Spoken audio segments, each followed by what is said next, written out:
ਸਤਿ ਸ਼੍ਰੀ ਅਕਾਲ। ਤੁਸੀਂ ਜੁੜੇ ਹੋਏ ਹੋ ਪੰਜਾਬੀ ਰੇਡੀਓ USA ਦੇ ਨਾਲ ਤੇ ਮੈਂ ਹਾਂ ਪ੍ਰਵੀਨ ਸ਼ਰਮਾ ਲੈ ਕੇ ਹਾਜ਼ਰ ਹਾਂ ਪ੍ਰੋਗਰਾਮ ਖਬਰ ਤੇ ਨਜ਼ਰ। ਪੰਜਾਬੀ ਰੇਡੀਓ USA ਨੂੰ ਇਸ ਵੇਲੇ ਤੁਸੀਂ AM FM ਸਟੇਸ਼ਨਸ ਦੇ ਨਾਲ ਰੇਡੀਓ ਸੈੱਟ ਤੇ ਨੈੱਟ ਤੇ ਮੋਬਾਈਲ ਐਪ ਤੇ social media platforms Facebook YouTube ਤੇ ਸੁਣ ਰਹੇ ਹੋ ਦੇਖ ਰਹੇ ਹੋ। ਸਾਰੇ ਹੀ ਦਰਸ਼ਕਾਂ ਦਾ ਸਵਾਗਤ ਹੈ। ਪ੍ਰੋਗਰਾਮ ਦੇ ਵਿੱਚ ਅੱਗੇ ਵਧਣ ਤੋਂ ਪਹਿਲਾਂ ਦੱਸਦੇ ਚੱਲੀਏ ਕਿ ਅੱਜ ਸਾਲ 2023 ਦੀ 24 ਫਰਵਰੀ ਹੈ ਤੇ ਦਿਨ ਸ਼ੁੱਕਰਵਾਰ ਹੈ। ਅੱਜ ਸ਼ੁੱਕਰਵਾਰ ਹੈ। ਖਬਰਾਂ ਤੇ ਚਰਚਾ ਕਰਨ ਤੋਂ ਬਾਅਦ ਇੱਕ ਬ੍ਰੇਕ ਦੇ ਲਈ ਰੁਕਾਂਗੇ। ਬ੍ਰੇਕ ਤੇ ਰੁਕਣ ਤੋਂ ਬਾਅਦ ਤੁਹਾਡੇ ਸਵਾਲਾਂ ਵੱਲ ਚੱਲਾਂਗੇ। ਤੁਸੀਂ ਕਿਸੇ ਵੀ ਮਸਲੇ ਤੇ ਮਿੰਟੂ ਜੀ ਨੂੰ ਆਪਣਾ ਸਵਾਲ ਕਰ ਸਕੋਗੇ। ਸਟੂਡੀਓ ਦਾ ਨੰਬਰ ਹੈ 408 272 5200। ਨਾਲ ਜੋੜਦੇ ਹਾਂ ਮਿੰਟੂ ਗੁਰਸਰੀਆ ਜੀ ਨੇ ਤੇ ਉਸ ਤੋਂ ਬਾਅਦ ਕੀ ਅਹਿਮ ਖਬਰਾਂ ਤੇ ਕਰਦੇ ਹਾਂ ਚਰਚਾ। ਮਿੰਟੂ ਸਤਿ ਸ਼੍ਰੀ ਅਕਾਲ ਜੀ, ਸਵਾਗਤ ਹੈ ਜੀ ਪੰਜਾਬੀ ਰੇਡੀਓ USA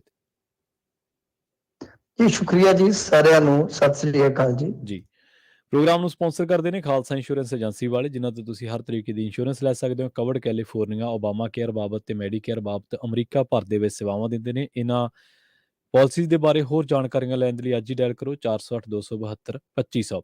ਟਰਕੀਆਨਾ ਇਮੀਗ੍ਰੇਸ਼ਨ ਲਾ ਫਰਮ ਵਾਲੇ ਜੇ ਟਰਕੀਆਨਾ ਅਟਾਰਨੀ ਟਰਕੀਆਨਾ ਦੇ ਨਾਲ ਤੁਸੀਂ US ਇਮੀਗ੍ਰੇਸ਼ਨ ਬਾਬਤ ਤੁਹਾਡਾ ਕੋਈ ਵੀ ਸਵਾਲ ਹੈ, ਕੋਈ ਸਲਾਹ ਕਰਨੀ ਹੈ ਤਾਂ 415 909 0503 ਉਹਨਾਂ ਦਾ ਨੰਬਰ ਹੈ। GK Dhanota Yuba City, Baljinder Singh ਨੇ ਜਰੂਰਲੈਂਡ, ਪਰਮਜੀਤ ਕੌਰ ਰੰਗੀ ਵੈਕਾਵਿਲ, ਹਰਨੇਕ ਸਿੰਘ ਪਾਵਲ ਇੰਡੀਅਨ ਕੰਜ਼ੀਰ ਐਂਟਰਨ, ਸਰਬਜੀਤ ਸਿੰਘ ਸ਼ੋਕ ਟਰਲਕ, GN ਲੂਬ ਵਾਲੇ ਟਰੱਕ ਵਾਸ਼ ਕਰਦੇ ਨੇ, ਆਇਲ ਚੇਂਜ ਕਰਦੇ ਨੇ, ਏਅਰ ਬ੍ਰੇਕਾਂ ਦਾ ਕੰਮ ਤਸੱਲੀ ਬਖਸ਼ ਕਰਵਾ ਸਕਦੇ ਹੋ। ਨਵੇਂ ਪੁਰਾਣੇ ਟਾਇਰ ਵੀ ਇਹਨਾਂ ਤੋਂ ਮਿਲਦੇ ਨੇ। ਲੋਕੇਸ਼ਨ ਹੈ ਸੈਂਟਾਨੇਲਾ ਦੀ। ਨਿੰਮਾ ਸੋਤਾ ਦੇ ਨਾਲ ਗੱਲ ਕੀਤੀ ਜਾ ਸਕਦੀ ਹੈ 209 277 0113 ਤੇ।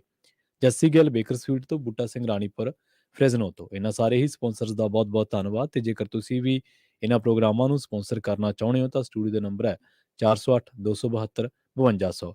ਮਿੰਟੂ ਜੀ ਖਬਰਾਂ ਵੱਲ ਆਈਏ ਤੇ ਸ਼ੁਰੂਆਤ ਕਰੀਏ ਅੰਮ੍ਰਿਤਪਾਲ ਸਿੰਘ ਤੋਂ। ਅੰਮ੍ਰਿਤਪਾਲ ਸਿੰਘ ਦਾ ਸਾਥੀ ਜੇਲ੍ਹ ਤੋਂ ਰਿਹਾ ਹੋ ਗਿਆ ਜੀ। ਜੀ ਦੇਖੋ, ਅੱਜ ਦੂਜੇ ਦਿਨ ਵੀ ਜੋ ਕੱਲ ਅਜਨਾਲੇ ਚ ਹੋਇਆ ਸੀਗਾ ਤਾਂ ਉਹਦਾ ਸਾਰਿਆਂ ਨੂੰ ਚੇਤਾ ਭੁੱਲਿਆ ਨਹੀਂ ਸੀ। ਅੱਜ ਵੀ ਉਸੇ ਖਬਰ ਤੇ ਜਿਹੜੀ ਆ ਨਿਗਾਹ ਬਣੀ ਰਹੀ ਆ। ਦਰਅਸਲ ਕੀ ਹੈ ਕਿ ਇਹ ਤੇ ਸਾਫ਼ ਹੋ ਗਿਆ, ਸਪਸ਼ਟ ਹੋ ਗਿਆ ਕਿ ਪੁਲਿਸ ਜਿਹੜੀ ਆ ਬੈਕਫੁੱਟ ਤੇ ਚਲੇ ਗਈ। ਪੁਲਿਸ ਨੇ ਕੱਲ ਸਟੇਟਮੈਂਟ ਦੇ ਦਿੱਤੀ ਸੀ, ਅੱਜ ਉਹਨਾਂ ਨੇ ਜਾ ਕੇ ਤੇ ਆਪਣੀ ਜਿਹੜੀ ਕਲੋਜ਼ਰ ਰਿਪੋਰਟ ਹੈ ਜਾਂ ਕੈਂਸਲੇਸ਼ਨ ਰਿਪੋਰਟ ਕਹਿ ਲਓ ਫਾਈਲ ਕਰ ਦਿੱਤੀ। ਕੇਸ ਦੇ ਵਿੱਚ ਰਿਲੀਜ਼ਿੰਗ ਆਰਡਰ ਬਣ ਗਏ। ਜਦੋਂ ਰਿਲੀਜ਼ਿੰਗ ਆਰਡਰ ਬਣ ਗਏ ਤਾਂ ਫਿਰ ਜਿਹੜੇ ਬੰਦੇ ਤੇ ਰਿਲੀਜ਼ਿੰਗ ਆਰਡਰ ਬਣ ਕੇ ਉਹਨੇ ਬਾਹਰ ਆਉਣਾ ਹੀ ਆਉਣਾ। ਬਾਹਰ ਆਉਣ ਤੋਂ ਬਾਅਦ ਜਿਹੜਾ ਲਵਪ੍ਰੀਤ ਸਿੰਘ ਉਰਫ ਤੂਫਾਨ ਸਿੰਘ ਹੈ, ਉਹਨੂੰ ਦਰਬਾਰ ਸਾਹਿਬ ਨਤਮਸਤਕ ਹੋਣ ਵਾਸਤੇ ਜਦੋਂ ਮੌਕਾ ਮਿਲਿਆ ਤੇ ਨਾਲ ਅੰਮ੍ਰਿਤਪਾਲ ਸਿੰਘ ਹੋਰੀ ਵੀ ਗਏ, ਹੋਰ ਵੀ ਇਹਨਾਂ ਦੇ ਸਾਥੀ ਸਨ, ਖਾਸੇ ਸਾਥੀ ਸੀਗੇ। ਤਾਂ ਇਸ ਦਰਮਿਆਨ ਇਹ ਜਿਹੜਾ ਸਾਰਾ ਕੁਝ ਚੱਲ ਰਿਹਾ ਸੀਗਾ ਤਾਂ ਗੱਲ ਇਹ ਹੈ ਕਿ ਖਾਸਾ ਕੁਝ ਅਲੱਗ ਤੋਂ ਚੱਲ ਰਿਹਾ ਸੀਗਾ। ਅਲੱਗ ਤੋਂ ਇਹ ਚੱਲ ਰਿਹਾ ਸੀਗਾ ਕਿ ਇੱਕ ਜਿੱਦਾਂ ਕਹਿ ਲਓ ਕਿ ਸਿੱਖਾਂ ਦੇ ਵਿੱਚ ਹੀ ਐਸਾ ਧੜਾ ਜਿਸ ਨੇ ਇਹ ਕਹਿ ਕੇ ਮੁਖਾਲਫਤ ਕੀਤੀ ਕਿ ਜਿਸ ਤਰ੍ਹਾਂ ਪਾਲਕੀ ਸਾਹਿਬ ਨੂੰ ਨਾਲ ਖੜਿਆ ਗਿਆ ਉਹ ਸਹੀ ਨਹੀਂ। ਥਾਣੇ 'ਚ ਗੁਰੂ ਸਾਹਿਬ ਦੇ ਸਰੂਪ ਖੜਨੇ ਉਹ ਜਾਇਜ਼ ਨਹੀਂ ਆਖੇ ਜਾ ਸਕਦੇ। ਇਹਦੇ ਤੇ ਚਾਹੇ ਰਣਜੀਤ ਸਿੰਘ ਢੱਡਰੀਆਂ ਵਾਲੇ, ਚਾਹੇ ਸੁਖਜੀਤ ਸਿੰਘ ਖੋਸਾਏ, ਇਸ ਤੋਂ ਇਲਾਵਾ ਕੁਛ ਦਮਦਮੀ ਟਕਸਾਲ ਨਾਲ ਜੁੜੇ ਵੀ ਵੀਡੀਓ ਆ ਰਹੇ ਸਨ। ਤਾਂ ਮਤਲਬ ਕਿ ਇਸ ਤਰ੍ਹਾਂ ਇੱਕ ਬਹਿਸ ਛਿੜ ਗਈ। ਸੋਸ਼ਲ ਮੀਡੀਆ ਤੇ ਵੀ ਬਹੁਤ ਵੱਡੀ ਬਹਿਸ, ਜੇ ਤੁਸੀਂ ਵੇਖੋਗੇ ਤਾਂ ਟ੍ਰੈਂਡ ਦੇ ਵਿੱਚ ਆ। ਕੋਈ ਡਿਫੈਂਡ ਕਰ ਰਿਹਾ ਇਸ ਚੀਜ਼ ਨੂੰ, ਜਸਟੀਫਾਈ ਕਰ ਰਿਹਾ ਆਪਣੇ ਤਰੀਕੇ ਦੇ ਨਾਲ, ਕੋਈ ਵਿਰੋਧ ਕਰ ਰਿਹਾ ਕਿ ਨਹੀਂ। ਢੱਡਰੀਆਂ ਵਾਲੇ ਨੇ ਤਾਂ ਤਰਕ ਦਿੱਤਾ ਹੈ ਕਿ ਕੱਲ ਨੂੰ ਕੋਈ ਬੈਂਕ ਲੁੱਟਣ ਵਾਸਤੇ ਲੁਟੇਰਾ ਵੀ ਜੇ ਗੁਰੂ ਸਾਹਿਬ ਦੀ ਆੜ ਲਵੇ ਤੇ ਫਿਰ ਕੀ ਉਹਨੂੰ ਵੀ ਪੁਲਿਸ ਕਹੇਗੀ ਕਿ ਜਾਓ। ਇਸ ਤਰ੍ਹਾਂ ਮਤਲਬ ਕਿ ਇੱਕ ਬਹਿਸ ਛਿੜੀ ਹੋਈ ਹੈ ਕਿ ਇਹ ਗੁਰੂ ਸਾਹਿਬ ਦੀ ਓਟ ਹੈ ਜਾਂ ਆੜ ਹੈ। ਤੋ ਇਸ ਤਰ੍ਹਾਂ ਮਤਲਬ ਕਿ ਇਹ ਸਾਰਾ ਕੁਝ ਨਾਲ ਦੀ ਨਾਲ ਹੀ ਚੱਲਿਆ, ਜਿਹੜਾ ਅਜੇ ਵੀ ਚੱਲ ਰਿਹਾ ਹੈ। ਇਸ ਦਰਮਿਆਨ ਕੋਈ ਇਹ ਨਹੀਂ ਹੈ ਕਿ ਵੱਡੀ ਕੋਈ ਇਹਦੇ ਵਿੱਚ ਬ੍ਰੇਕ ਲੱਗ ਗਈ ਹੈ, ਹਾਲੇ ਵੀ ਇਹ ਬਹਿਸ ਚੱਲ ਰਹੀ ਹੈ। ਤੇ ਦੂਸਰੇ ਪਾਸੇ ਜਿਹੜੇ DGP ਆ ਉਹਨਾਂ ਨੇ ਵੀ ਇਸ ਤੇ ਟਿੱਪਣੀ ਕੀਤੀ ਹੈ। ਸਿਆਸੀ ਵਿਰੋਧੀ ਵੀ ਘੇਰ ਰਹੇ ਇਹਨਾਂ ਦੇ ਕਿ ਤੁਸੀਂ ਲਾਅ ਐਂਡ ਆਰਡਰ ਤੇ ਬਿਲਕੁਲ ਫੇਲ ਹੋ ਗਏ। DGP ਨੂੰ ਬੋਲਣਾ ਪਿਆ ਕਿ ਦੇਖੋ ਅਸੀਂ ਗੁਰੂ ਸਾਹਿਬ ਦਾ ਸਤਿਕਾਰ ਕਰਦੇ ਸੀ, ਤਦ ਕਰਕੇ ਫੋਰਸ ਸਾਡੀ ਪਿੱਛੇ ਹਟ ਗਈ, ਨਹੀਂ ਤਾਂ ਅਸੀਂ ਭੱਜਣਾ ਥੋੜੀ ਸੀਗਾ। ਤੇ ਸਾਡੇ 6 ਬੰਦੇ ਇੰਜਰਡ ਹੋਏ ਨੇ, ਜਿਹਦੇ ਚ ਇੰਟਰਨੈਸ਼ਨਲ ਹਾਕੀ ਸਟਾਰ ਕਿਸੇ ਸਮੇਂ ਦਾ ਜੁਗਰਾਜ ਸਿੰਘ ਜਿਹੜਾ ਕਿ ਪੰਜਾਬ ਪੁਲਿਸ ਚ ਸੇਵਾ ਦੇ ਰਿਹਾ ਅੱਜ ਕੱਲ, ਕਿ ਉਹ ਵੀ ਫੱਟੜ ਹੋਇਆ। ਤਾਂ ਉਹ ਵੀ ਉਹਨਾਂ ਨੇ ਕਿਹਾ ਤੇ ਨਾਲ ਉਹਨਾਂ ਨੇ ਕਿਹਾ ਕਿ ਅਸੀਂ ਦੇਖੋ ਕੋਈ ਸਮਝੌਤਾ ਨਹੀਂ ਕੀਤਾ। ਜਿਵੇਂ ਹੀ ਸਾਡੇ ਜ਼ਖਮੀ ਪੁਲਿਸ ਮੁਲਾਜ਼ਮ ਜਿਹੜੇ ਆ ਉਹ ਸਟੇਟਮੈਂਟਾਂ ਦੇਣਗੇ ਤੇ ਤਿਵੇਂ ਹੀ ਅਸੀਂ ਪਰਚੇ ਦਰਜ ਕਰਨੇ ਨੇ। ਠੀਕ ਇਹ ਹੈ। ਇੱਕ ਵੱਡੀ ਗੱਲ ਸੀ। ਹੂੰ ਇਸ ਤੇ ਅਮਰਤਪਾਲ ਸਿੰਘ ਨੇ ਕਿਹਾ ਕਿ ਦੇਖੋ ਜੇ ਤੁਸੀਂ ਪਰਚੇ ਕਰੋਗੇ ਤਾਂ ਅਸੀਂ ਪ੍ਰਦਰਸ਼ਨ ਕਰਾਂਗੇ ਦੁਬਾਰਾ ਫਿਰ। ਹੂੰ ਤਾਂ ਮਤਲਬ ਕਿ ਉਹ ਕਹਿੰਦੇ ਕਿ ਇਹ ਤੁਸੀਂ ਜੇ ਝੂਠਾ ਪਰਚਾ ਹੁਣ ਕਰੋਗੇ ਤਾਂ ਫਿਰ ਅਸੀਂ ਪ੍ਰਦਰਸ਼ਨ ਕਰਾਂਗੇ। ਜੀ ਪਰ ਗੱਲ ਤੇ ਇਹ ਹੈ ਨਾ ਕਿ ਕੱਲ ਵਾਲੀ ਉਹ ਜੋ ਹਿੰਸਾ ਹੋਈ ਉਹ ਤੇ ਸਾਰਿਆਂ ਨੇ ਦੇਖੀ ਹੈ ਨਾ ਵਿਜ਼ੂਅਲ ਦੇ ਵਿੱਚ। ਹੂੰ ਕੋਈ ਇਹ ਤਾਂ ਡਿਨਾਈ ਨਹੀਂ ਕਰ ਸਕਦਾ ਕਿਉਂਕਿ ਜਿਹੜੇ ਅੱਗਾ ਲਵਾਉਣ ਵਾਲੇ ਪੁਲਿਸ ਵਾਲੇ ਸੀ ਉਹ ਕੌਣ ਸਨ, ਹੂੰ ਜਿਨ੍ਹਾਂ ਦੇ ਸਿਰ ਖੋਲੇ ਗਏ ਉਹ ਕੌਣ ਸਨ, ਉਹ ਵੀ ਜੀ ਪੰਜਾਬੀ ਜਾਂ ਸਿੱਖ ਸੀਗੇ। ਤਾਂ ਖੈਰ ਇਹ ਆਪਣੇ ਪੱਧਰ ਤੇ ਇੱਕ ਬਹਿਸ ਚੱਲ ਰਹੀ ਕਿ ਗੁਰੂ ਸਾਹਿਬ ਦੇ ਸਰੂਪ ਉੱਥੇ ਲਿਜਾਣੇ। ਤਾਂ ਇਹਦੇ ਤੇ ਅਮਰਤਪਾਲ ਸਿੰਘ ਨੇ ਕਿਹਾ ਕਿ ਦੇਖੋ ਅਸੀਂ ਅੱਗੇ ਖਲੋਤੇ ਸੀ ਗੁਰੂ ਸਾਹਿਬ ਦੇ, ਓਟ ਲੈ ਕੇ ਗਏ ਆ, ਛਤਰ ਛਾਇਆ ਟਕਾਇਆ, ਸੰਘਰਸ਼ਾਂ ਚ ਗੁਰੂ ਸਾਹਿਬ ਦੀ ਅਗਵਾਈ ਲਈ ਜਾਂਦੀ ਹੈ, ਗੁਲਾਮਾਂ ਨਹੀਂ ਹੈ। ਤੇ ਜੇ ਗੋਲੀਆਂ ਚੱਲਦੀਆਂ, ਕਿਉਂਕਿ ਸਵਾਲ ਹੋਇਆ ਨਾ ਕਿ ਜੇ ਉੱਥੇ ਗੋਲੀਆਂ ਚੱਲ ਜਾਂਦੀਆਂ ਜਾਂ ਉੱਥੇ ਕੋਈ ਪਾਣੀ ਦਾ ਵਿਛਾੜ ਵਾਲਾ ਕੰਮ ਚੱਲ ਪੈਂਦਾ ਜਾਂ ਹੋਰ ਕੋਈ ਬਲ ਪ੍ਰਯੋਗ ਹੁੰਦਾ, ਉਹ ਕਹਿੰਦੇ ਵੀ ਅੱਗੇ ਖਲੋਤੇ ਸੀ ਅਸੀਂ, ਪਹਿਲਾਂ ਗੋਲੀਆਂ ਸਾਡੇ ਵੱਜਦੀਆਂ। ਜੀ ਮਤਲਬ ਕਿ ਇਸ ਤਰ੍ਹਾਂ ਬਹਿਸ ਮੁਬੈਸਾ ਵੀ ਚੱਲਦਾ ਰਿਹਾ ਤੇ ਨਾਲ ਜਿਵੇਂ ਮੈਂ ਤੁਹਾਨੂੰ ਕਿਹਾ ਕਿ ਪੁਲਿਸ ਕੇਸ ਦੀ ਵੀ ਗੱਲ ਜਿਹੜੀ ਹੋ ਗਈ ਹੈ ਤੇ ਉਹ ਕਹਿੰਦੇ ਕਿ ਕੋਈ ਗੱਲ ਨਹੀਂ ਹੈ, ਤੁਸੀਂ ਪੁਲਿਸ ਕੇਸ ਕਰੋ, ਅਸੀਂ ਪ੍ਰਦਰਸ਼ਨ ਕਰਾਂਗੇ। ਜੀ ਅਗਲੀ ਖਬਰ ਦੇ ਵੱਲ ਵਧੀਆ ਮਿੰਟੂ ਜੀ ਤੇ ਗੱਲ ਕਰੀਏ ਐਸਆਈਟੀ ਦੀ। ਬਲਵਿੰਦਰ ਸੇਖੋਂ ਦੀ ਗ੍ਰਿਫਤਾਰੀ ਤੋਂ ਬਾਅਦ ਐਸਆਈਟੀ ਤੇ ਖਾਸੀ ਚਰਚਾ ਹੋਣ ਲੱਗੀ ਹੈ ਤੇ ਇਹਦੇ ਚਾਰਜ ਸ਼ੀਟ ਦਾਖਲ ਹੋਈ ਹੈ ਤੇ ਬਾਦਲਾਂ ਦੇ ਨਾਂ ਦਾ ਵੀ ਦਾਅਵਾ ਕੀਤਾ ਜਾ ਰਿਹਾ। ਹਾਂਜੀ ਦੇਖੋ ਬਲਵਿੰਦਰ ਸੇਖੋਂ ਦਾ ਜਿੱਥੋਂ ਤੱਕ ਤਾਲੁਕ ਹੈ ਉਹਨੂੰ ਸਜ਼ਾ ਹੋ ਗਈ ਅੱਜ 6 ਮਹੀਨਿਆਂ ਦੀ।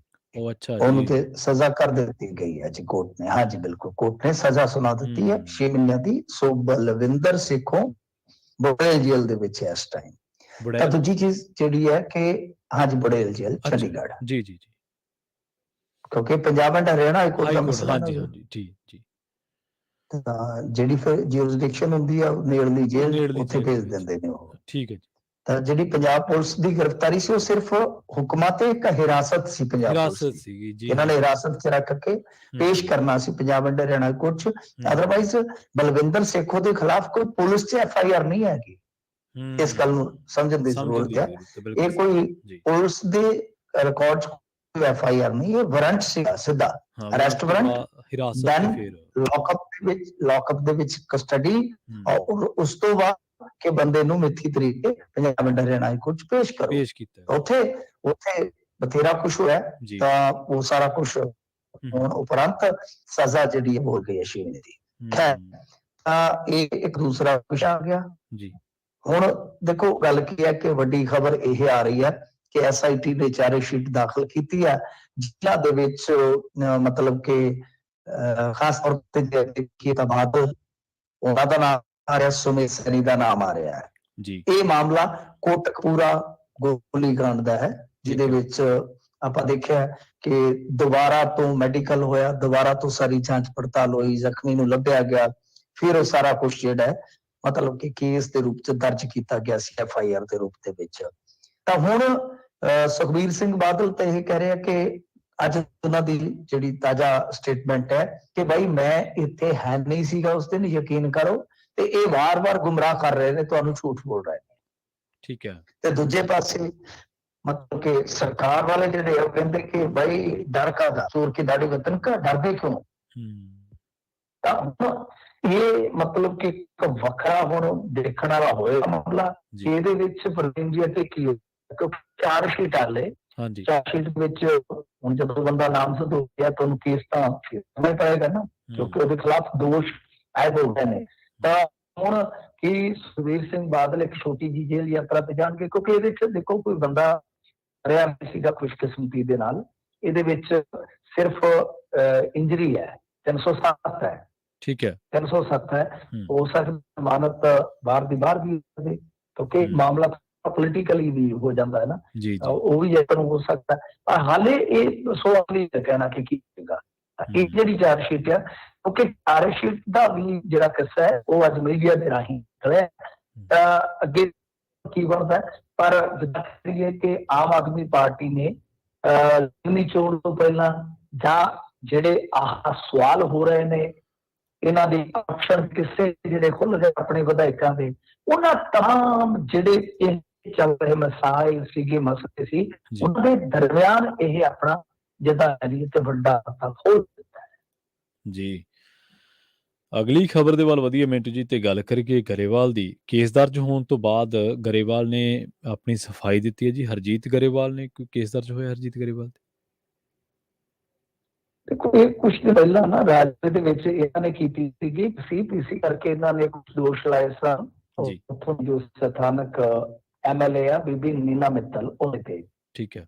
ਤਾਂ ਉਸ ਤੋਂ ਬਾਅਦ ਇੱਕ ਇੰਟਰਵਿਊ ਨੀਨਾ ਮਿੱਤਲ ਨੇ ਜਵਾਬੀ ਦਿੱਤੀ ਸੀਗੀ, ਤੇ ਇੰਟਰਵਿਊ ਲੈਣ ਵਾਲੇ ਪੱਤਰਕਾਰ ਨੂੰ ਪਤਾ ਨਹੀਂ ਕਿਉਂ ਮਤਲਬ ਕਿ ਜਿੱਦਾਂ ਕਹੀਏ ਕਿ ਹਰਜੀਤ ਗਰੇਵਾਲ ਸ਼ੱਕ ਦੀ ਨਿਗਾਹ ਨਾਲ ਦੇਖਿਆ, ਤਾਂ ਉਹਨੂੰ ਫੋਨ ਲਾ ਲਿਆ। ਜੀ ਫੋਨ ਲਾ ਕੇ ਲੱਗ ਪਿਆ ਧੀਆਂ ਭੈਣਾਂ ਦੀਆਂ ਗਾਲਾਂ ਕੱਢਣ, ਗੰਦੀਆਂ ਗਾਲਾਂ ਕੱਢਣ, ਤੇ ਵਿੱਚ ਹੀ ਨੀਨਾ ਮਿੱਤਲ ਨੂੰ ਵੀ ਕੱਢ ਦਿੱਤੀਆਂ। ਠੀਕ ਹੈ। ਕਰਦੇ ਤੁਹਾਨੂੰ ਪਤਾ ਹੀ ਹੈ ਇਹਦਾ ਤਾਂ ਮਤਲਬ ਕਿ ਜਿੱਦਾਂ ਕਹਿ ਲਓ ਹਰੇਕ ਯੰਤਰ ਦੇ ਵਿੱਚ ਰਿਕਾਰਡਿੰਗ ਹੈ ਬਾਈ, ਤੇ ਕਰ ਲੈਂਦੇ ਨੇ ਉਸੇ ਵੇਲੇ ਰਿਕਾਰਡਿੰਗ। ਉਹਨੇ ਰਿਕਾਰਡਿੰਗ ਕਰ ਲਈ, ਰਿਕਾਰਡਿੰਗ ਜਿਹੜੀ ਆ ਹੋ ਗਈ ਵਾਇਰਲ, ਵੀ ਸਾਹਮਣੇ ਆ ਗਿਆ ਪੱਤਰਕਾਰ। ਇਹਨੇ ਪੱਤਰਕਾਰ ਤੇ ਦੋਸ਼ ਲਾਇਆ, ਹਾਂ ਇਹ ਕਰਦਾ ਉਹ ਕਰਦਾ। ਤੇ ਸਾਡੀ ਟੀਮ ਨੇ ਵੀ ਅਪਰੋਚ ਕੀਤਾ, ਤੇ ਉਹ ਪੱਤਰਕਾਰ ਆਏ ਜੀ, ਅਸੀਂ ਆਖਿਆ ਵੀ ਗੱਲ ਕਰੋ, ਪੱਤਰਕਾਰ ਮੈਂ ਤੇ ਤੁਹਾਡੇ ਕੋਲ ਦਾ ਤੁਸੀਂ ਕਾਰਵਾਈ ਕਰ ਸਹੀ ਦਿਓ ਬਿਲਕੁਲ ਜੀ। ਆਵਾਂ ਭੈਣਾਂ ਦੀਆਂ ਗਾਲਾਂ ਕੱਢਣੀਆਂ ਜਾਂ ਇੱਕ ਬੀਬੀ ਆ ਐਮਐਲਏ ਠੀਕ ਗਲਤ ਕਰਦੀ ਹੈ, ਸਹੀ ਕਰਦੀ ਹੈ, ਤੁਸੀਂ ਸ਼ਿਕਾਇਤ ਕਰ ਸਕਦੇ ਹੋ, ਤੇ ਤੁਸੀਂ ਤੇ ਮਤਾ ਲੋਕਾਂ ਨੂੰ ਦਿੰਦੇ ਹੋ ਕਿ ਕਾਨੂੰਨ ਦੀ ਪਾਲਣਾ ਕਰੋ। ਮੈਂ ਕਿਹਾ ਅੰਮ੍ਰਿਤਪਾਲ ਹੋਰਾਂ ਨੂੰ ਤੁਸੀਂ ਕਿਵੇਂ ਮਤਾ ਦਿੰਦੇ ਜੇ? ਫਿਰ ਇਹ ਸੰਵਿਧਾਨ ਦਾ ਕਰੋ, ਸਿਆਣੇ ਬਣੋ, ਆਪ ਤੋਂ ਹੀ ਗੰਦੀਆਂ ਗਾਲਾਂ ਨਹੀਂ ਇਹ ਨਿਕਲ ਗਿਆ, ਗਰਮੀ ਚ ਨਿਕਲ ਗਈਆਂ। ਇਹ ਚੀਜ਼ ਤਾਂ ਫਿਰ ਇਹ ਸੱਟਾ ਨਿਕਲਿਆ ਕਿ ਨੀਨਾ ਮਿੱਤਲ ਨੇ ਮੁਕੱਦਮਾ ਦਰਜ ਕਰਵਾਤਾ ਸੀਗਾ। ਜਦੋਂ FIR ਹੁਣ ਮਾਫੀ ਦੀ ਦੇਖੋ ਗੱਲ ਇਹ ਹੈ ਕਿ ਕਿਸੇ ਲੀਗਲ ਫਾਈਟ ਚ ਕੋਈ ਲੀਡਰ ਸਕਦਾ, ਕੋਈ ਚੱਕਰ ਨਹੀਂ, ਬਹੁਤ ਵੱਡੀ ਨਹੀਂ ਹੁੰਦੀ ਲੀਡਰਾਂ ਵਾਸਤੇ। ਪਰ ਰੌਲਾ ਇਹ ਹੈ ਚੁਣੀ ਹੋਈ ਨੁਮਾਇੰਦਾ ਹੋਵੇ ਬੀਬੀ ਇੱਕ, ਤੇ ਥੋੜਾ ਉਮਰ ਚ ਹੀ ਮਤਲਬ ਕਿ ਉਹ ਕੋਈ ਜਿਹੜਾ ਵੱਡਾ ਹੋਵੇ, ਤੇ ਲੱਖਾਂ ਲੋਕਾਂ ਦੀ ਕੋਈ ਹਜ਼ਾਰਾਂ ਲੋਕਾਂ ਦੀ ਨੁਮਾਇੰਦਗੀ ਕਰਦਾ ਹੋਵੇ, ਤੇ ਇਸ ਤਰ੍ਹਾਂ ਉੱਠ ਕੇ ਜਿਹੜੇ ਲੋਕ ਕਹਿੰਦੇ ਨੇ ਕਿ ਬੇਟੀ ਬਚਾਓ ਬੇਟੀ ਪੜਾਓ, ਉਹ ਇਸ ਤਰ੍ਹਾਂ ਕਰਨ ਤੇ ਫਿਰ ਪੁੱਠਾ ਤੇ ਜ਼ੋਰ ਪੈਂਦਾ। ਸੋ ਇਸ ਕਰਕੇ ਹਰਜੀਤ ਗਰੇਵਾਲ ਨੇ ਮਾਫੀ ਜ਼ਰੂਰ ਮੰਗੀ ਹੈ ਕਿ ਇਹ ਜੋ ਗਾਲਬੰਦਾ ਹੋਇਆ, ਬਸ ਬਈ ਮਾਫੀ। ਜੀ ਜੀ ਅਗਲੀ ਖਬਰ ਦੇ ਵੱਲ ਵਧੀਆ ਮਿੰਟ ਜੀ ਤੇ ਗੱਲ ਕਰੀਏ ਨਵੇਂ ਸਟੇਟ ਇਲੈਕਸ਼ਨ ਕਮਿਸ਼ਨਰ ਦੀ। ਪੰਜਾਬ ਦੇ ਵਿੱਚ ਨਵੇਂ ਸਟੇਟ ਇਲੈਕਸ਼ਨ ਕਮਿਸ਼ਨਰ ਜਿਹੜੇ ਨੇ ਉਹ ਅਪੁਆਇੰਟ ਕਰ ਦਿੱਤੇ ਗਏ ਨੇ। ਹਾਂਜੀ, ਇਹ ਨਾਮ ਪਹਿਲਾਂ ਹੀ ਪ੍ਰਵੀਨ ਜੀ ਗੂੰਜ ਰਿਹਾ ਸੀਗਾ ਕਿਆਫਿਆਂ ਦੇ ਵਿੱਚ। ਰਾਜਪਾਲ ਚੌਧਰੀ ਜੀ ਚੱਲ ਰਿਹਾ ਸੀਗਾ ਪਿਛਲੇ ਕੁਝ ਦਿਨਾਂ ਦੇ ਵਿੱਚ ਨਾ, ਇਹ ਖਾਸੀ ਚਰਚਾ ਸੀ ਕਿ ਚੌਧਰੀ ਸਾਹਿਬ ਜਿਹੜੇ ਆ ਉਹ ਸਾਡੇ ਰਾਜ ਦੇ ਹੋ ਸਕਦੇ ਆ ਬਈ ਚੋਣ ਕਮਿਸ਼ਨਰ ਬਣ ਜਾਣ। ਹੁਣ ਇਹਦੇ ਵਿੱਚ ਕੀ ਹੈ ਕਿ ਸਭ ਨੂੰ ਪਤਾ ਹੀ ਹੈ ਕਿ ਚੋਣਾਂ ਦੇ ਵਿੱਚ ਜਿਹੜੇ ਇਹ ਸਟੇਟ ਚੋਣ ਕਮਿਸ਼ਨਰ ਹੁੰਦੇ ਆ, ਇਹਨਾਂ ਦੀ ਇੱਕ ਆਮ ਭੂਮਿਕਾ ਹੁੰਦੀ ਹੈ। ਇਹਦੇ ਵਿੱਚ ਵੱਡੀ ਗੱਲ ਹੈ ਕਿ ਸਟੇਟਾਂ ਨੇ ਲਾਉਣੇ ਹੁੰਦੇ ਆ। ਜਦੋਂ ਇਸ ਤਰ੍ਹਾਂ ਦਾ ਮਾਮਲਾ ਹੁੰਦਾ, ਸਰਕਾਰਾਂ ਬਦਲਦੀਆਂ ਨੇ, ਤਾਂ ਉਦੋਂ ਫਿਰ ਇਹ ਸਾਰਾ ਕੁਝ ਹੁੰਦਾ ਕਿ ਪੰਜਾਬ ਰਾਜ ਚੋਣ ਕਮਿਸ਼ਨ ਦੇ ਵਿੱਚ ਬਈ ਕਮਿਸ਼ਨ ਕਿਹਨੂੰ ਲੱਗੇ। ਤਾਂ ਇਹ ਕਹਿ ਲਓ ਕਿ 8 ਮਹੀਨੇ ਤੋਂ ਮਤਲਬ ਕਿ ਜਗਪਾਲ ਸਿੰਘ ਦੀ ਸੇਵਾ ਮੁਕਤੀ ਤੋਂ ਬਾਅਦ ਇਹ ਉਹਦਾ ਖਾਲੀ ਤੁਰਿਆ ਰਿਹਾ ਸੀਗਾ। ਠੀਕ ਹੈ ਜੀ। ਤੇ ਕਰੋਨਾ ਰਾਜੂ ਜਿਹੜੇ ਸੀਗੇ ਉਹ ਤੁਹਾਨੂੰ ਪਤਾ ਹੀ ਹੈ ਕਿ ਉਹ ਲਾਂਭੇ ਹੋ ਗਏ ਸਨ। ਤਾਂ ਹੁਣ ਜਦੋਂ ਉਹਦਾ ਖਾਲੀ ਸੀ, ਆ ਚੋਣਾਂ ਹੋਣੀਆਂ ਨੇ, ਫਰਜ਼ ਕਰੋ ਕੋਈ ਵੀ ਚੋਣ ਹੋਣੀ ਹੈ, ਸਰਕਾਰਾਂ ਦੀ ਚੋਣ ਹੋਣੀ ਹੈ, ਕੋਈ ਵੀ ਚੋਣ ਹੈ, ਤਾਂ ਤੁਹਾਡੇ ਕੋਲ ਤਾਂ ਹੋਣਾ ਚਾਹੀਦਾ। ਤਾਂ ਇਹਨਾਂ ਨੇ ਕੀ ਕੀਤਾ ਸੀਗਾ ਕਿ ਮਤਲਬ ਕਿ ਜਿਹੜਾ ਵਾਲਾ ਕੰਮ ਸੀ ਉਹ ਨੱਕੀ ਕਰ ਦਿੱਤਾ ਸੀ ਤਕਰੀਬਨ ਅੱਜ ਤੋਂ ਕੋਈ 7-8 ਦਿਨ ਪਹਿਲਾਂ। ਮੋਹਰ ਲੱਗ ਗਏ, ਸੀਐਮ ਨੇ ਕਲੀਅਰ ਕਰ ਦਿੱਤਾ ਸੀਗਾ ਕਿ ਭਾਈ ਰਾਜ ਕਮਲ ਚੌਧਰੀ ਜਿਹੜੇ ਆ ਉਹ ਯੁਕਤ ਹੋ ਸਕਦੇ ਆ। ਐਸੀਆਂ ਗੱਲਾਂ ਜਿਹੜੀਆਂ ਉਹ ਪਹਿਲਾਂ ਹੀ ਮਿਲ ਗਏ ਸੀਗੀਆਂ ਤੁਹਾਨੂੰ। ਫਿਰ ਉਹ ਫਾਈਲ ਜਿਹੜੀ ਹੈ ਤੁਹਾਨੂੰ ਪਤਾ ਹੀ ਆ ਜਾਂਦੀ ਹੈ ਰਾਜਪਾਲ ਦੇ ਕੋਲ, ਰਾਜਪਾਲ ਨੇ ਮਨਜ਼ੂਰੀ ਦੇ ਦਿੱਤੀ ਹੈ। ਵੈਸੇ ਬਜਟ ਇਜਲਾਸ ਨੂੰ ਤੇ ਨਾ ਕਰ ਦਿੱਤੀ ਹੈ ਰਾਜਪਾਲ ਸਾਹਿਬ ਨੇ, ਇਸ ਸਭ ਨੂੰ ਘੱਟੋ ਘੱਟ ਉਹਨਾਂ ਨੇ ਹਾਂ ਕਰ ਦਿੱਤੀ ਹੈ। ਤੇ ਇਹਦੇ ਨਾਲ ਵੀ ਹੈ ਕਿ ਬਈ ਆਪਾਂ ਕਹਿ ਲਈਏ ਕਿ ਜਿਹੜੀਆਂ ਸਥਾਨਕ ਸਰਕਾਰਾਂ ਦੀਆਂ ਚੋਣਾਂ ਹੁੰਦੀਆਂ, ਨਗਰ ਦੀਆਂ ਖਾਸ ਤੇ ਹਾਂਜੀ। ਇਹ ਜਿਹੜੀਆਂ ਲਟਕ ਰਹੀਆਂ ਚੋਣਾਂ ਨੇ, ਹੂੰ। ਇਹਨਾਂ ਦਾ ਰਸਤਾ ਜਿਹੜਾ ਉਹ ਖੁੱਲ ਗਿਆ, ਤਾਂ ਉਹਦੇ ਵਿੱਚ ਅਗਾਂਹ ਪ੍ਰੋਸੈਸ ਜਿਹੜੀ ਹੋ ਸਕਦੀ ਹੈ। ਜੀ, ਜੀ, ਜੀ। 12ਵੀਂ ਦਾ ਪੇਪਰ ਮਿੰਟੂ ਜੀ ਕਹਿੰਦੇ ਐਨ ਮੌਕੇ ਤੇ ਰੱਦ ਹੋ ਗਿਆ।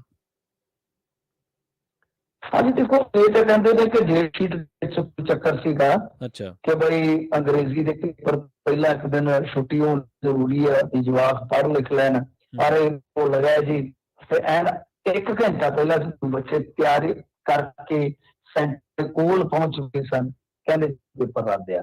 ਤੇ ਦਰਅਸਲ ਗੱਲ ਇਹ ਸੁਣਨ ਨੂੰ ਮਿਲ ਰਹੀ ਹੈ, ਚਰਚਾ ਇਹ ਹੈ ਕਿ ਪੇਪਰ ਲੀਕ ਹੋ ਗਿਆ ਹੈ। ਤੇ ਜਦੋਂ ਠੀਕ ਹੈ। ਪੇਪਰ ਲੀਕ ਹੋ ਜਾਂਦਾ ਤੁਹਾਨੂੰ ਪਤਾ ਫਿਰ ਤਾਂ ਹੂੰ। ਸਾਰਾ ਮਾਹੌਲ ਹੀ ਵੀਕ ਹੋ ਜਾਂਦਾ। ਇਹਨਾਂ ਨੇ ਸ਼ੁਰੂਆਤੀ ਜਿਹੜੇ ਵਿੱਚ ਸ਼ੁਰੂਆਤੀ ਤੌਰ ਦੇ ਵਿੱਚ ਇਹ ਚੀਜ਼ ਕਹੀ ਹੈ ਕਿ ਜੀ ਪਰਚਾ ਜਿਹੜਾ ਉਹ ਇਸ ਕਰਕੇ ਕੀਤਾ ਗਿਆ ਹੈ ਕਿਉਂਕਿ ਜਿਹੜੀ ਡੇਟ ਸ਼ੀਟ ਹੈ ਉਹਦੇ ਵਿੱਚ ਛੁੱਟੀ ਰੱਖਣੀ ਸੀ ਭੁੱਲ ਗਏ, ਕਿਉਂਕਿ ਪ੍ਰੀਖਿਆ ਜਿਹੜੀ ਹੈ ਉਹ ਤੇਜ਼ੀ ਦੀ ਸੀਗੀ। ਅਰੇ ਹੈਰਾਨਗੀ ਦੀ ਗੱਲ ਹੈ, ਠੀਕ ਹੈ। ਡੇਟ ਸ਼ੀਟ ਦੇ ਵਿੱਚ ਆ ਕੁਛ ਜਿਹੜਾ ਹੈ ਉਹ ਇਸ ਤਰ੍ਹਾਂ ਹੋ ਗਿਆ। ਕਈ ਦਿਨ ਇਹ ਸੁੱਤੇ ਰਹੇ ਤੇ ਪੇਪਰ ਤੋਂ ਕੁਝ ਮਿੰਟ ਪਹਿਲਾਂ ਕਹਿੰਦੇ ਨਹੀਂ ਇੱਕ ਛੁੱਟੀ ਕਰ ਦੇਈ। ਤੇ ਛੁੱਟੀ ਕਿਹੜੀ ਸੀਗੀ ਫਿਰ? 2 ਵਜੇ ਤਾਂ ਪੇਪਰ ਸੀਗਾ ਤੇ 1:30 ਵਜੇ ਤੁਸੀਂ ਡਿਕਲੇਅਰ ਕਰਦੇ ਹੋ ਕਿ ਬਈ ਅਸੀਂ ਪੇਪਰ ਰੱਦ ਕਰ ਰਹੇ ਹਾਂ, ਤੇ ਛੁੱਟੀ ਕਿਹੜੀ ਰਹਿ ਗਈ? ਤਾਂ ਖੈਰ ਇਹ ਸਾਰਾ ਕੁਛ ਹਾਸੋਹੀਣਾ ਸਿਸਟਮ ਹੈ ਉਹਦਾ ਕਿ ਲੀਕ ਦੀਆਂ ਸਮੱਸਿਆਵਾਂ ਜਾਂ ਇਸ ਤਰ੍ਹਾਂ ਦੀਆਂ ਟੈਕਨੀਕ ਜੋ ਕਮੀਆਂ ਪੇਸ਼ੀਆਂ ਨੇ ਉਹਨਾਂ ਨੂੰ ਦੂਰ ਹੀ ਨਹੀਂ ਕੀਤਾ ਜਾ ਪਾ ਰਿਹਾ। ਜੀ, ਜੀ। ਤੇ ਮਿੰਟੂ ਜੀ ਅਗਲੀ ਖਬਰ ਦੇ ਵੱਲ ਵਧੀਆ ਗੱਲ ਕਰੀਏ। ਪੰਜਾਬ ਦੇ ਵਿੱਚ ਤਾਲਿਬਾਨੀ ਘਟਨਾ ਦੀ ਚੜ੍ਹੇ ਜਨਵਰੀ ਮਹੀਨੇ ਦੇ ਅਖੀਰ ਦੇ ਵਿੱਚ ਨਸ਼ਾ ਵਿਰੋਧੀ ਫਰੰਟ ਦੇ ਆਗੂ ਸੀਗੇ ਤੇ ਪਿੰਡ ਲਖਣਪਾਲ ਦੇ ਨੰਬਰਦਾਰ ਸੀਗੇ ਰਾਮ ਗੋਪਾਲ ਸ਼ਰਮਾ। ਉਹਨਾਂ ਦਾ ਕਤਲ ਕਰਤਾ ਸੀਗਾ। ਕਹਿੰਦੇ ਵੀ ਨਸ਼ਾ ਤਸਕਰਾਂ ਨੇ ਕੀਤਾ ਇਹਨਾਂ ਦਾ ਕਤਲ, ਕਿਉਂਕਿ ਉਹ ਨਸ਼ਾ ਵਿਰੋਧੀ ਫਰੰਟ ਦੇ ਆਗੂ ਸੀ।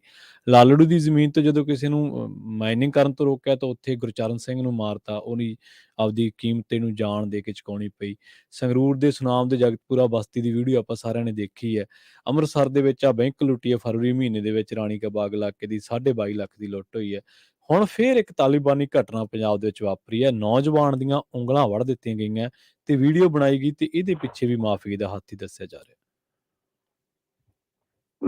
ਦੇਖੋ ਮਾਫੀਆ ਇਹਦੇ ਵਿੱਚ ਕੀ ਹੈ ਕਿ ਇਹ ਇੱਕ ਪਰਸਨਲ ਰੰਜਿਸ਼ ਦਾ ਮਸਲਾ ਹੈ। ਠੀਕ ਹੈ ਇਸ ਕੋਈ ਮਾਫੀ ਨਹੀਂ ਹੈ ਜੀ। ਇਹ ਦਾ ਮਸਲਾ ਬੇਸਿਕਲੀ ਇਹ ਮੁੰਡਾ ਜ਼ਮਾਨਤ ਤੇ ਆਇਆ ਥੋੜੇ ਸਮੇਂ ਪਹਿਲਾਂ ਹੀ, ਠੀਕ ਹੈ। ਤੇ ਇਹਨੂੰ ਉਹ ਲੈ ਕੇ ਗਏ, ਕਹਿੰਦੇ ਕਿ ਬਈ ਤੈਨੂੰ ਸੀਆਈਏ ਸਟਾਫ ਵਾਲਿਆਂ ਨੇ ਸੱਦਿਆ, ਪੁੱਛਗਿੱਛ ਕਰਨੀ ਹੈ ਤੇਥੋਂ। ਤੇ ਜਿਨ੍ਹਾਂ ਦਾ ਮੁੰਡਾ ਜਿਹਦੇ ਕੇਸ ਵਿੱਚ ਸੀ ਇਹ ਜੀ ਆ ਵੇਖਿਆ ਗੱਡੀ 'ਚ ਭੱਜਣ ਲੱਗਾ, ਉਹਨਾਂ ਨੇ ਜੱਫਾ ਪਾ ਕੇ ਨਹੀਂ ਜਾਣਾ ਇੱਥੇ ਪੁੱਤਰ ਨਹੀਂ ਜਾ, ਉਹਨਾਂ ਨੇ ਗੱਡੀ 'ਚ ਸੁੱਟ ਲਿਆ। ਫਿਰ ਬਾਹਰ ਲਿਜਾ ਕੇ ਉੱਥੇ ਮੁਹਾਲੀ ਦੇ ਬਾਹਰਲੇ ਪਾਸੇ ਸ਼ਮਸ਼ਾਨ ਘਾਟ 'ਚ ਤੇ ਦਾਤਰ ਟੇਪ ਕਰਕੇ ਤੇ ਉਹ ਗਲਾ ਵੱਢ ਦਿੱਤੀਆਂ। ਉਹ ਵੀਡੀਓ ਰਿਕਾਰਡ ਕੀਤਾ। ਮਾਮਲਾ 15 ਦਿਨ ਪਹਿਲਾਂ ਦਾ ਵੀਡੀਓ ਹੁਣ ਵਾਇਰਲ ਹੋਇਆ, ਲੋਕਾਂ ਨੇ ਵੇਖ ਕੇ ਤਾਂ ਕੀ ਕਰਨ ਦਾ।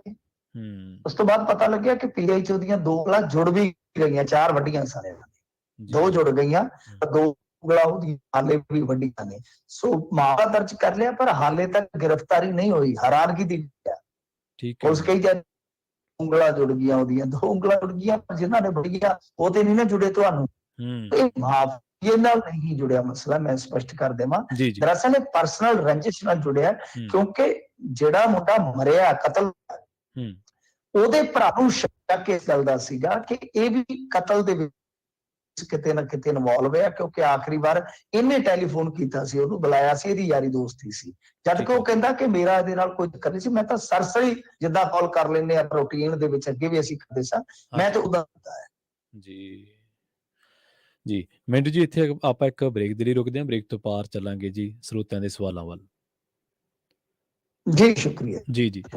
ਪ੍ਰੋਗਰਾਮ ਖਬਰ ਤੇ ਨਜ਼ਰ ਦੇ ਵਿੱਚ ਵੇਲਾ ਹੋ ਚੱਲਿਆ ਇੱਕ ਸ਼ਾਰਟ ਬ੍ਰੇਕ ਦੇ ਲਈ ਰੁਕਣ ਦਾ। ਬ੍ਰੇਕ ਤੋਂ ਪਾਰ ਤੁਹਾਡੇ ਸਵਾਲਾਂ ਵੱਲ ਚੱਲਾਂਗੇ। ਤੁਸੀਂ ਮਿੰਟੂ ਜੀ ਨੂੰ ਕਿਸੇ ਵੀ ਮਸਲੇ ਤੇ ਆਪਣਾ ਸਵਾਲ ਕਰ ਸਕਦੇ ਹੋ। ਸਵਾਲ ਕਰਨ ਦੇ ਲਈ ਸਟੂਡੀਓ ਦਾ ਨੰਬਰ ਹੈ 408 272 5200। ਜਲਦ ਵਾਪਸੀ ਇੱਕ ਸ਼ਾਰਟ ਬ੍ਰੇਕ ਤੋਂ ਬਾਅਦ। ਜੁੜੇ ਰਹੋ ਪੰਜਾਬੀ ਰੇਡੀਓ USA ਦੇ ਨਾਲ।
ਬ੍ਰੇਕ ਤੋਂ ਬਾਅਦ ਇੱਕ ਵਾਰ ਮੁੜ ਤੋਂ ਤੁਹਾਡਾ ਸਾਰਿਆਂ ਦਾ ਸਵਾਗਤ ਹੈ ਪ੍ਰੋਗਰਾਮ ਖਬਰ ਤੇ ਨਜ਼ਰ ਦੇ ਵਿੱਚ। ਤੁਸੀਂ ਜੁੜੇ ਹੋਏ ਹੋ ਪੰਜਾਬੀ ਰੇਡੀਓ USA ਦੇ ਨਾਲ, ਤੇ ਬ੍ਰੇਕ ਤੋਂ ਬਾਅਦ ਇੱਕ ਵਾਰ ਮੁੜ ਤੋਂ ਆਪਣੇ ਨਾਲ ਜੁੜ ਚੁੱਕੇ ਨੇ ਪੰਜਾਬ ਤੋਂ ਪੱਤਰਕਾਰ ਮਿੰਟੂ ਗੁਰਸਰੇਗਾ ਜੀ। ਉਹਨਾਂ ਦਾ ਸਵਾਗਤ ਕਰਦੇ ਹਾਂ, ਫਿਰ ਵੱਧਦੇ ਹਾਂ ਤੁਹਾਡੇ ਸਵਾਲਾਂ ਦੇ ਵੱਲ। ਮਿੰਟੂ, ਸਤਿ ਸ਼੍ਰੀ ਅਕਾਲ ਜੀ, ਸਵਾਗਤ ਹੈ ਜੀ ਇੱਕ ਵਾਰੀ ਮੁੜ ਤੋਂ ਬ੍ਰੇਕ ਤੋਂ ਬਾਅਦ। ਜੀ ਸ਼ੁਕਰੀਆ ਜੀ ਜੀ ਸਾਡੇ ਨਾਲ ਜੁੜੇ ਨੇ ਪਾਲ ਟੋਰਾਂਟੋ ਤੋਂ। ਸਤਿ ਸ਼੍ਰੀ ਅਕਾਲ ਪਾਲ ਜੀ, ਤੁਸੀਂ ਆਉਣੇ ਰਹੋ ਜੀ, ਆਪਣਾ ਸਵਾਲ ਕਰ ਸਕਦੇ ਹੋ। ਹਾਂਜੀ ਪਾਲ ਜੀ, ਸਤਿ ਸ਼੍ਰੀ ਅਕਾਲ ਜੀ। ਜੀ ਸਤਿ ਸ਼੍ਰੀ ਅਕਾਲ ਪ੍ਰੇਮ ਜੀ। ਮਿੰਟੂ ਵੀਰ ਸਤਿ ਸ਼੍ਰੀ ਅਕਾਲ। ਸਤਿ ਸ਼੍ਰੀ ਅਕਾਲ। ਮਿੰਟੂ ਸਵਾਲ ਅੰਮ੍ਰਿਤਪਾਲ ਨੂੰ ਲੈ ਕੇ ਆ ਜੀ। ਅੰਮ੍ਰਿਤਪਾਲ ਤੇ ਉਹਦੇ ਸਾਥੀਆਂ ਦੇ ਬਾਰੇ ਹੈਗਾ, ਜਿਹੜੇ ਇਹ ਹਥਿਆਰ ਏਡੇ ਕਾਰਬਾਈਨ ਵਰਗੇ, ਮੈਂ ਤਾਂ ਸ਼ਾਇਦ ਦੇਖੀ ਨਹੀਂ ਹੈ, ਮੈਂ ਪਤਾ ਲੱਗਿਆ ਵੀ 47 ਵੀ ਲੈ ਕੇ ਘੁੰਮਦੇ ਨੇ। ਇਹ ਹਥਿਆਰ ਇਹਨਾਂ ਕੋਲ ਕਿੱਥੋਂ ਆਏ ਨੇ ਭਾਜੀ? ਕੀ ਸੋਰਸ ਹੈ ਇਹਨਾਂ ਦੇ? ਕਿੱਥੋਂ ਖਰੀਦੇ ਗਏ ਨੇ? ਬਰੂਦ ਕਿੱਥੋਂ ਆਉਂਦਾ ਹੈ? ਉਹਦੀ ਫੰਡਿੰਗ ਕਿੱਥੋਂ ਹੁੰਦੀ ਹੈ? ਟ੍ਰੇਨਿੰਗ ਕਿੱਥੋਂ ਲੈ ਰਹੇ ਨੇ? ਔਰ ਇਹਨਾਂ ਦੀ ਸਟੋਰੇਜ, ਇਹਨਾਂ ਦੀ ਕੈਰੇਜ, ਉਹ ਸਾਰਾ ਮਸਲਾ ਕਿਵੇਂ ਡੀਲ ਕਰ ਰਹੇ ਨੇ ਭਾਜੀ? ਕੀ ਇਹ ਨਜਾਇਜ਼ ਨੇ ਕਿ ਲਾਇਸੈਂਸੀ ਨੇ? ਜੇ ਲਾਇਸੈਂਸੀ ਨੇ ਤਾਂ ਮਾਨ ਸਰਕਾਰ ਦਾ ਜਿਹੜਾ ਫੈਸਲਾ ਸੀਗਾ ਪਿਛਲੇ ਮਹੀਨੇ ਪਹਿਲਾਂ, ਬਈ ਇਹ ਨਜਾਇਜ਼ ਜਿੰਨੇ ਹਥਿਆਰ ਨੇ ਇਹਨਾਂ ਨੂੰ ਜ਼ਬਤ ਕੀਤਾ ਜਾਏਗਾ। ਹੁਣ ਇਹ ਲਾਇਸੈਂਸ ਨੇ, ਜੇ ਲਾਇਸੈਂਸ ਨਹੀਂ ਤਾਂ ਰਜਿਸਟਰਡ ਹੋਣਗੇ। ਕੋਈ ਇਹੋ ਜਿਹੀ ਰੇਂਜ ਹੈ ਪੰਜਾਬ ਦੇ ਜਿੱਥੇ ਇਹਨਾਂ ਨੂੰ ਟ੍ਰੇਨਿੰਗ ਦਿੱਤੀ ਜਾ ਰਹੀ ਹੈ? ਮਤਲਬ ਇਹ ਸਾਰੇ ਟੰਡਨ ਆਉਂਦੇ ਫਿਰਦੇ ਨੇ ਭਾਜੀ, ਸ਼ਰੇਆਮ ਹਥਿਆਰ ਲੈ ਕੇ ਪੰਜਾਬ ਦੀਆਂ ਸੜਕਾਂ ਤੇ ਤੁਰੇ ਫਿਰਦੇ ਨੇ। ਕੱਲ ਥਾਣੇ ਦੇ ਪਰਸੋਂ ਹਮਲਾ ਕਰ ਦਿੱਤਾ। ਕੋਈ ਹੈ ਭਾਜੀ ਇਹਨਾਂ ਨੂੰ ਪੁੱਛਣ ਵਾਲਾ ਵੀ ਇਹ ਹਥਿਆਰਾਂ ਦੇ ਮਸਲੇ ਤੇ? ਇਹਨਾਂ ਨੂੰ ਕੋਈ, ਇਹਨਾਂ ਦੇ ਕੋਈ ਚਾਰਜ ਸ਼ੀਟ, ਕੋਈ ਇਹਨਾਂ ਦੇ ਕੇਸ ਬਣਦਾ ਹੋਵੇ, ਕੋਈ ਕਾਰਵਾਈ ਕਿਸੇ ਨੇ ਕੀਤੀ ਹੋਵੇ, ਕੋਈ ਇਨੀਸ਼ੀਏਟਿਵ ਲਿਆ ਹੋਵੇ ਭਾਜੀ? ਇਹਦੇ ਬਾਰੇ ਦੱਸਿਓ ਜੀ। ਮੈਂ ਸੁਣਦਾ ਭਾਜੀ। ਦੇਖੋ, ਗੱਲ ਕੀ ਹੈ ਕਿ ਜਿਹੜਾ ਇਹ ਹਥਿਆਰਾਂ ਵਾਲਾ ਮਸਲਾ ਹੈ, ਇਹ ਆਪ ਸਪਸ਼ਟ ਕਰ ਚੁੱਕੇ ਆ, ਸਾਡੇ ਕੋਲ ਸਾਰੇ ਲਾਇਸੈਂਸੀ ਅਸਲੇ ਆ ਜੀ। ਤੇ ਦੂਜੀ ਗੱਲ ਮੈਂ ਤੁਹਾਡੀ ਜਾਣਕਾਰੀ ਲਈ ਦੱਸ ਦੇਵਾਂ ਕਿ AK-47 ਵਰਗਾ ਅਸਲਾ, ਚਾਹੇ ਫੁੱਲੀ ਆਟੋਮੈਟਿਕ ਹੋਵੇ ਚਾਹੇ ਸੈਮੀ ਆਟੋਮੈਟਿਕ ਹੋਵੇ, ਉਹ ਇੱਥੇ ਲਾਇਸੈਂਸ ਤੇ ਨਹੀਂ ਚੜਦਾ, ਆਮ ਸਿਵਿਲੀਅਨ ਨਹੀਂ ਚੜਾ ਸਕਦਾ। ਤਾਂ ਇਹਦਾ ਮਤਲਬ ਹੈ ਕਿ ਉਹ ਪੰਪ ਗਨ ਵਗੈਰਾ ਤਾਂ ਉਹ ਤਾਂ ਹੈਗੀਆਂ ਨੇ ਇਹਨਾਂ ਕੋਲ, ਉਹ ਤਾਂ ਮੈਂ ਵੇਖੀਆਂ ਨੇ ਵਿਜ਼ੂਅਲ ਚ। ਤੇ ਬਾਕੀ AK-47 ਤਾਂ ਮਤਲਬ ਕਿ ਉਹ ਤਾਂ ਵਰਕਾ ਹੀ ਪਾੜਦੇ। ਤੇ ਬਾਕੀ ਇਹਨਾਂ ਨੇ ਗਿਣਤੀ ਵੀ ਦੱਸੀ ਸੀ ਇੱਕ ਦਿਨ, ਐਗਜ਼ੈਕਟ ਮੈਨੂੰ ਯਾਦ ਨਹੀਂ ਹੈ, ਇੱਕ ਬਾਈਟ ਦੇ ਵਿੱਚ ਕਿ ਸਾਡੇ ਕੋਲ ਟੋਟਲ 19 ਕੇ ਪਤਾ ਨਹੀਂ ਕਿੰਨੇ, ਹੁਣ ਮੈਂ ਉਹਦੀ ਖਿਮਾ ਦਾ ਚੱਕ, ਮੈਨੂੰ ਨੰਬਰ ਨਹੀਂ ਯਾਦ ਆ। ਇਹਨਾਂ ਨੇ ਕੋਟ ਵੀ ਕੀਤਾ ਸੀਗਾ ਇੱਕ ਦਿਨ। ਜੇ ਲਾਇਸੈਂਸੀ ਵੈਪਨ ਹੈ ਤਾਂ ਫਿਰ ਆਪਾਂ ਕੁਛ ਨਹੀਂ ਕਰ ਸਕਦੇ। ਸਰਕਾਰ ਨੇ ਵੇਖਣਾ ਕਿ ਬਈ ਜੇ ਲਾਇਸੈਂਸ ਉਹਨਾਂ ਨੂੰ ਦਿੱਤਾ ਹੈ ਤਾਂ ਕੀ ਜਿਸ ਮੰਤਵ ਵਾਸਤੇ ਲਾਇਸੈਂਸ ਦਿੱਤਾ ਕੀ ਉਸੇ ਮੰਤਵ ਵਾਸਤੇ ਯੂਜ਼ਿੰਗ ਹੋ ਰਹੀ ਹੈ। ਜੇ ਨਹੀਂ ਮਿਸਯੂਜ਼ਿੰਗ ਹੈ ਕਿਸੇ ਪੱਖ ਤੋਂ, ਤਾਂ ਜਿਵੇਂ ਅੱਗੇ ਇਹਨਾਂ ਦਾ ਰੂਲ ਹੈਗਾ, ਉਹ ਲਾਇਸੈਂਸ ਕੈਂਸਲ ਵੀ ਹੋ ਸਕਦਾ ਹੈ। ਤੇ ਜਿਹੜਾ ਮਤਲਬ ਕਿ ਲਾਇਸੈਂਸ ਬਣ ਗਿਆ, ਫਿਰ ਉਹ ਇੱਧਰ ਇੰਡੀਆ ਚ ਸ਼ੂਟਿੰਗ ਰੇਂਜ ਵਗੈਰਾ ਦੀ ਉਹ ਚੀਜ਼ਾਂ ਦੀ ਲੋੜ ਨਹੀਂ ਰਹਿੰਦੀ। ਇੱਥੇ ਲਾਇਸੈਂਸ ਤੋਂ ਪਹਿਲਾਂ ਜਿਹੜੀ ਫਾਰਮੈਲਿਟੀ ਉਹ ਪੂਰੀ ਕਰ ਲਈ, ਉਸ ਤੋਂ ਬਾਅਦ ਲਾਇਸੈਂਸ ਤੁਹਾਡਾ ਰੀਨਿਊ ਹੋ ਹੀ ਜਾਣਾ ਹੈ। ਤਾਂ ਮਤਲਬ ਕਿ ਜੇ ਇਸ ਸਮੇਂ ਦੇ ਦੌਰਾਨ ਮੀਨਵਾਈਲ ਜੇ ਕੋਈ ਮਿਸਯੂਜ਼ਿੰਗ ਹੁੰਦੀ ਹੈ ਜਾਂ ਕੋਈ ਜਿਹੜਾ ਮਿਸਕੰਡਕਟ ਹੁੰਦਾ ਇਸ ਜੋ ਹੈਗਾ ਇਹਨੂੰ ਬੋਲਦੇ ਆ ਆਰਮਜ਼ ਐਕਟ, ਤਾਂ ਜੇ ਉਹਦੇ ਤੋਂ ਬਾਹਰ ਕੋਈ ਜਾਂਦਾ ਤਾਂ ਫਿਰ ਉਹ ਜ਼ਬਤ ਵੀ ਕੀਤਾ ਜਾ ਸਕਦਾ, ਲਾਇਸੈਂਸ ਰੱਦ ਵੀ ਕੀਤਾ ਜਾ ਸਕਦਾ। ਜੀ। ਆਪਣੇ ਅਗਲੇ ਕਾਲਰ ਨੇ ਜੀ ਇੰਦਰਜੀਤ ਸਿੰਘ। ਸਤਿ ਸ਼੍ਰੀ ਅਕਾਲ ਇੰਦਰਜੀਤ ਜੀ, ਤੁਸੀਂ ਆਉਣੇ ਹੋ ਜੀ। ਹਾਂਜੀ ਮਿੰਟੂ ਸਾਹਿਬ ਜੀ, ਸਤਿ ਸ਼੍ਰੀ ਅਕਾਲ। ਮੇਰਾ ਕੁਐਸਚਨ ਸੀ ਵੀ ਜਿੱਦਾਂ ਹੁਣ ਗੁਰੂ ਸਾਹਿਬ ਨੂੰ ਜਿੱਥੇ ਮਰਜੀ ਕੋਈ ਜਿਹਦਾ ਜੀ ਮਰਜੀ ਕਰਦਾ ਜਿੱਥੇ ਮਰਜੀ ਲੈ ਜਾਂਦਾ ਹੈ। ਆਮ ਆਪਾਂ ਆਪਣੀ ਸਿਵਲਾਈਜੇਸ਼ਨ ਚ ਦੇਖਦੇ ਹਾਂ ਵੀ ਥਾਣੇ ਦਾ ਜੋ ਕਰੈਕਟਰ ਹੈ, ਜੋ ਥਾਣਾ ਪਲੇਸ ਹੈ, ਜਿਹੜੀ ਜਗ੍ਹਾ ਹੈ, ਉਹ ਆਪਾਂ ਨੂੰ ਪਤਾ ਹੈ ਵੀ ਆਪਾਂ ਕਿਹੜੀ ਨਿਗਾਹ ਨਾਲ ਸੁਸਾਇਟੀ ਦੇਖਦੀ ਹੈ ਉਸ ਜਗ੍ਹਾ ਨੂੰ।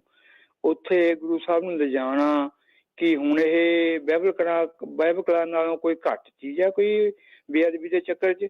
ਤੇ ਮੇਰਾ ਇਹ ਸੀ ਵੀ ਕੀ ਇਹਦੇ ਵਿੱਚ SGPC ਦੇ ਜਥੇਦਾਰ ਸਾਹਿਬ ਦਾ ਕੋਈ ਬਿਆਨ ਆਇਆ, ਜਿਹੜੇ ਸਾਡੇ ਮੁੱਖ ਅਧਿਕਾਰੀ ਨੇ ਇਹਦੇ ਤੇ ਬਿਆਨ ਦੇਣ ਵਾਸਤੇ, ਜਾਂ ਕੋਈ ਸਾਰੇ ਧਰਮਾਂ ਦੀ ਕਿਉਂ ਨਹੀਂ ਇੱਕ ਸਾਰੇ ਧਰਮਾਂ ਦੀ ਇਕੱਠੀ ਹੋ ਕੇ ਇੱਕ ਧਾਰਮਿਕ ਕਮੇਟੀ ਬਣਾਈ ਜਾਂਦੀ ਜਿਹੜੀ ਇਹਨਾਂ ਗੱਲਾਂ ਨੂੰ ਰਿਪਰੈਜ਼ੈਂਟ ਕਰੇ ਔਰ ਗੌਰਮੈਂਟ ਨੂੰ ਗਾਈਡਲਾਈਨ ਦੇਵੇ ਵੀ ਜੇ ਏਦਾਂ ਦਾ ਘਟਨਾ ਵਾਪਰ ਜੇ ਤਾਂ ਅਸੀਂ FIR ਦਰਜ ਕਰਾਵਾਂਗੇ ਔਰ ਤੁਸੀਂ ਜਿਹੜੀ ਸਰਕਾਰ ਹੈ ਸਾਨੂੰ ਜਵਾਬਦੇਹ ਹੋਵੇ। ਕੋਈ ਜਥੇਦਾਰ ਸਾਹਿਬ ਸਾਰੇ ਧਰਮਾਂ ਨੂੰ ਇਕੱਠੇ ਕਰਕੇ ਕੋਈ ਏਦਾਂ ਦੀ ਇੱਕ ਇਹਦਾ ਕਹੀਏ ਕਿ ਉਹਨੇ ਵਰਡ ਸਾਰੇ ਧਰਮਾਂ 'ਚ ਇੱਕ ਕਮੇਟੀ ਕਿਉਂ ਨਹੀਂ ਬਣਾ ਜਿਹੜੀ ਅਥਰਾਈਜ਼ ਹੋਵੇ ਕਿ ਕਿੱਥੇ ਕਿਹੜੀ ਚੀਜ਼ ਜਾਣੀ ਹੈ, ਕਿਹੜੀ ਚੀਜ਼ ਕਿੱਥੇ ਨਹੀਂ ਜਾਣੀ, ਕਿੱਥੇ ਬੇਅਦਬੀ ਹੈ ਔਰ ਕਿੱਥੇ ਜਾ ਸਕਦੇ, ਗੁਰੂ ਸਾਹਿਬ ਕਿੱਥੇ ਨਹੀਂ ਜਾ। ਬਾਕੀ ਹੋਲੀ ਬੁੱਕਸ ਵੀ ਨੇ, ਕੁਰਾਨ ਹੈ, ਬਹੁਤ ਹਿੰਦੂਆਂ ਦੀ ਹੈ, ਈਸਾਈਆਂ ਦੀ ਬਾਈਬਲ ਹੈ, ਜੋ ਵੀ ਹੈ, ਇੱਕ ਧਾਰਮਿਕ ਕਮੇਟੀ ਅਥੈਂਟੀਕੇਟਰ ਜਥੇਦਾਰ ਸਾਹਿਬ ਕਮੇਟੀ ਬੁਲਾ ਕੇ ਇਹਦਾ ਇੱਕੋ ਵਾਰ ਸਾਰਾ ਫਾਇ ਖਤਮ ਕਿਉਂ ਨਹੀਂ ਕਰ ਦਿੰਦੇ ਜੀ? ਜੀ ਥੈਂਕ ਯੂ। ਓਕੇ ਦੇਖੋ ਮੈਨੂੰ ਬਹੁਤੇ ਕਹਿ ਲਓ ਕਿ ਧਰਮਾਂ ਦੇ ਗਿਆਨ ਬਾਰੇ ਤਾਂ ਨਹੀਂ, ਮੈਨੂੰ ਬਹੁਤ ਸੀਮਿਤ ਗਿਆਨ ਹੈ, ਮੈਨੂੰ ਬਹੁਤੀ ਜਾਣਕਾਰੀ ਨਹੀਂ ਹੈ। ਜੀ ਜੀ। ਪਰ ਪਹਿਲਾਂ ਦੋ ਚੀਜ਼ਾਂ ਕਹਿਣਾ ਮੈਂ। ਪਹਿਲੇ ਨੰਬਰ ਤੇ ਤੁਹਾਨੂੰ ਮੈਂ ਇੱਕ ਬਿਆਨ ਕੋਟ ਕਰਕੇ ਦੱਸਦਾ, ਜ਼ਰੂਰ ਸੁਣਿਓ ਸਾਰੇ। ਜੇ ਕੋਈ ਜ਼ਬਰ ਜ਼ੁਲਮ ਦੇ ਖਿਲਾਫ, ਮਨੁੱਖੀ ਹੱਕਾਂ ਨੂੰ ਕੁਚਲਣ ਦੇ ਖਿਲਾਫ ਜਾਂ ਸਿੱਖਾਂ ਦੇ ਹੱਕਾਂ ਹਕੂਕਾਂ ਲਈ ਸੰਘਰਸ਼ ਕਰਦਾ ਹੈ ਤਾਂ ਉਸਦਾ ਸਿੱਧੇ ਜਾਂ ਸਿੱਧੇ ਰੂਪ ਵਿੱਚ ਡਟਵੀਂ ਹਮਾਇਤ ਕਰਨੀ ਚਾਹੀਦੀ ਆ। ਇਸ ਕਾਰਜ ਵਿੱਚ ਗੁਰੂ ਸਾਹਿਬ ਅੱਗੇ ਅਰਦਾਸ ਕਰਕੇ ਅਸੀਸ ਲੈਣਾ ਵੀ ਲਾਜ਼ਮੀ ਹੈ, ਜ਼ਰੂਰੀ ਹੈ। ਜਿੱਥੇ ਸੰਘਰਸ਼ ਕਰਦਿਆਂ ਸ੍ਰੀ ਗੁਰੂ ਗ੍ਰੰਥ ਸਾਹਿਬ ਜੀ ਦੇ ਮਾਣ ਸਤਿਕਾਰ ਵਿੱਚ ਕਮੀ ਆਉਣ ਦਾ ਖਦਸ਼ਾ ਹੋਵੇ, ਉੱਥੇ ਜ਼ਰੂਰ ਵਿਚਾਰਨਾ ਚਾਹੀਦਾ ਤੇ ਸਾਨੂੰ ਪੁਰਾਤਨ ਇਤਿਹਾਸ ਤੋਂ ਸੇਧ ਲੈਣੀ ਚਾਹੀਦੀ ਹੈ। ਇਹ ਬਿਆਨ ਹੈ ਜੀ ਅਕਾਲ ਤਖਤ ਸਾਹਿਬ ਦੇ ਜਥੇਦਾਰ ਜੀ ਦਾ। ਹੁਣ ਤੁਸੀਂ ਦੱਸੋ, ਤੁਹਾਨੂੰ ਸਮਝ ਲੱਗੀ ਹੈ ਕੀ ਹੈ? ਆਪੇ ਮਤਲਬ ਕਿ ਜਿੱਦਾਂ ਕਹ ਲਓ ਕਿ ਇੱਕ ਬਹੁਤ ਡਿਪਲੋਮੈਟਿਕ ਜਿਹਾ ਸਟੇਟਮੈਂਟ ਹੈ ਜੀ। ਤੁਸੀਂ ਮਤਲਬ ਕਿ ਉਧਰ ਦੀ ਵੀ ਗੱਲ ਕਰ ਰਹੇ ਹੋ ਤੇ ਡਰ ਵੀ ਰਹੇ ਹੋ ਕਿ ਉਹ ਤੁਹਾਡਾ ਮਗਰ ਨਾ ਪਵੇ। ਤਾਂ ਦੂਸਰੇ ਪਾਸੇ ਤੁਸੀਂ ਇਹ ਵੀ ਕਹਿ ਰਹੇ ਹੋ ਕਿ ਗੁਰੂ ਗ੍ਰੰਥ ਸਾਹਿਬ ਜੀ ਦੇ ਮਾਣ ਸਤਿਕਾਰ ਵਿੱਚ ਕਮੀ ਆਉਣ ਦਾ ਜਿੱਥੇ ਖਦਸ਼ਾ ਹੋਵੇ ਉੱਥੇ ਵਿਚਾਰ ਕਰ ਲਓ ਜੀ। ਜੀ ਜੀ। ਹੁਣ ਰੌਲਾ ਤੇ ਇਹੀ ਹੈ ਨਾ ਕਿ ਇਹ ਚੀਜ਼ ਤੁਸੀਂ ਨਖੇੜ ਕੇ ਦੱਸਣੀ ਹੈ ਹਜ਼ੂਰ, ਕਿ ਓਟ ਕਿੱਥੇ ਹੈ ਤੇ ਆੜ ਕਿੱਥੇ ਆ। ਇੱਥੇ ਤੁਹਾਡਾ ਕੰਮ ਹੈ ਨਾ। ਇਹ ਮੈਂ ਤੁਹਾਨੂੰ ਇੱਕ ਹੋਰ ਮਿਸਾਲ ਦੱਸਦਾ। ਕੋਰਟ ਦੇ ਵਿੱਚ ਇੱਕ ਮੁਕੱਦਮਾ ਗਿਆ ਸੀ ਫਾਜ਼ਿਲਕਾ ਦੇ ਲਾਗਿਓਂ। ਕੋਈ ਸੱਜਣ ਸਨ, ਉਹਨਾਂ ਦੀ ਜਾਇਦਾਦ ਤੇ ਇਸ ਤਰ੍ਹਾਂ ਮਤਲਬ ਕਿ ਇੱਕ ਸੰਦ ਪੈੜਾ ਰੱਖਣ ਵਾਸਤੇ ਉਹਨਾਂ ਨੇ ਬਣਾਇਆ ਸੀ ਨੌਰਾ ਟਾਈਪ, ਤੇ ਉਹਨਾਂ ਨੇ ਜਾ ਕੇ ਕੇਸ ਇਹ ਫਾਈਲ ਕੀਤਾ ਸੀਗਾ ਕਿ ਜਿਨ੍ਹਾਂ ਨਾਲ ਸਾਡਾ ਝਗੜਾ ਚੱਲਦਾ ਸੀ ਉਹਨਾਂ ਨੇ ਬਾਹਰੋਂ ਬੁਲਾ ਕੇ ਕੁਛ ਨਿਹੰਗ ਸਿੰਘ ਸ਼ਾਇਦ, ਤਾਂ ਉੱਥੇ ਨਿਸ਼ਾਨ ਸਾਹਿਬ ਲਾ ਦਿੱਤਾ ਤੇ ਸ਼ਾਇਦ ਜਿਵੇਂ, ਕਿਉਂਕਿ ਪੁਰਾਣੀ ਗੱਲ ਜੇ ਮੈਂ ਨਹੀਂ ਭੁੱਲਦਾ, ਤੇ ਉਦੋਂ ਵੀ ਗੁਰੂ ਸਾਹਿਬ ਦੇ ਪ੍ਰਕਾਸ਼ ਦੀ ਗੱਲ ਹੋਈ ਸੀ। ਇਹ ਮਾਮਲਾ ਕੋਰਟ 'ਚ ਗਿਆ ਸੀਗਾ ਮੁੜ ਕੇ, ਫਾਜ਼ਿਲਕਾ ਦੇ ਲਾਗੇ ਦੀ ਗੱਲ ਮੈਨੂੰ ਅੱਜ ਵੀ ਯਾਦ ਹੈ। ਤੇ ਵੈਸੇ ਵੀ ਜੇ ਤੁਸੀਂ ਦੇਖੋਗੇ ਬਹੁਤ ਮੌਕਿਆਂ ਤੇ ਜਿਸਨੇ ਹਾਈਵੇ ਦੇ ਕਿਨਾਰੇ ਵਾਲੀ ਜਗ੍ਹਾ ਮਿਲਣੀ ਹੁੰਦੀ, ਉਹ ਜਾ ਕੇ ਛੋਟਾ ਜਿਹਾ ਕੋਈ ਉੱਥੇ ਪਹਿਲਾਂ ਵਲਗਣ ਵੱਲਦਾ, ਫਿਰ ਹੌਲੀ ਹੌਲੀ ਹੌਲੀ ਹੌਲੀ ਹੌਲੀ ਉਹ ਉੱਥੇ ਚਾਰ ਦੀਵਾਰੀ ਵੱਲਦਾ, ਹੌਲੀ ਹੌਲੀ ਉੱਥੇ ਸ਼ਤੌਤ ਬਣ ਜਾਂਦੀ ਹੈ। ਧਾਰਮਿਕ ਸਥਾਨ ਨੂੰ ਚਾਹੇ ਕਿਸੇ ਵੀ ਧਰਮ ਦਾ ਉੱਥੇ ਬਣ ਜਾਵੇ। ਮੈਂ ਤੇ ਇੱਥੇ ਰੁੱਖ ਦੇ ਦੁਆਲੇ ਵੱਜੇ ਕੱਪੜੇ ਤੇ ਵੀ ਉੱਥੇ ਮਤਲਬ ਕਿ ਗਾਂ ਫਿਰ ਕਨਾਲ ਦਾ ਕਬਜ਼ਾ ਵੇਖਿਆ ਇੱਥੇ ਆਪਣੀ ਅੱਖਾਂ ਨਾਲ। ਸੋ ਬਿਲਕੁਲ ਇਹ ਚੀਜ਼ ਹੈ ਕਿ ਓਟ ਵੀ ਲਈ ਜਾਂਦੀ ਹੈ ਸੰਘਰਸ਼ ਦੇ ਵਿੱਚ। ਆਪਾਂ ਦੇਖਿਆ ਹੀ ਹੈ ਕਿ ਲੰਮਾ ਸੰਘਰਸ਼ ਚੱਲਿਆ ਕਿਸਾਨੀ ਦਾ, ਉੱਥੇ ਧਰਮ ਦੀ ਓਟ ਵੀ ਲਈ ਜਾਂਦੀ ਹੈ, ਆਪਣੇ ਅਕੀਦੇ ਦੀ ਓਟ ਲਈ ਜਾਂਦੀ ਹੈ ਬਈ, ਉਹ ਪ੍ਰੇਰਨਾ ਲਈ ਜਾਂਦੀ ਹੈ। ਪਰ ਗੱਲ ਇਹ ਹੈ ਕਿ ਓਟ ਤੇ ਆੜ ਦੇ ਵਿੱਚ ਜਿਹੜਾ ਫਰਕ ਹੈ, ਹੁਣ ਤੈਅ ਜਿਨ੍ਹਾਂ ਨੇ ਕਰਨਾ ਉਹ ਤੇ ਖੁਦ ਡਿਪਲੋਮੈਟਿਕ ਹੋਏ ਪਏ ਨੇ। ਹੁਣ ਆਪਾਂ ਨਹੀਂ ਨਾ ਤੈਅ ਕਰ ਸਕਦੇ ਕਿ ਓਟ ਕਿਸਨੇ ਲਈ ਹੈ ਕਿ ਆੜ ਕਿਸਨੇ ਲਈ। ਜੀ ਜੀ, ਮੇਰੀ ਗੱਲ ਤੇ ਇਹੀ ਹੈ ਨਾ, ਇਹੀ ਬਹਿਸ ਦਾ ਵਿਸ਼ਾ ਹੈ। ਪਰ ਜਿਨ੍ਹਾਂ ਨੇ ਇਹ ਚੀਜ਼ਾਂ ਤੈਅ ਕਰਨੀਆਂ ਨੇ ਕਿ ਬਈ ਗਲਤ ਹੈ।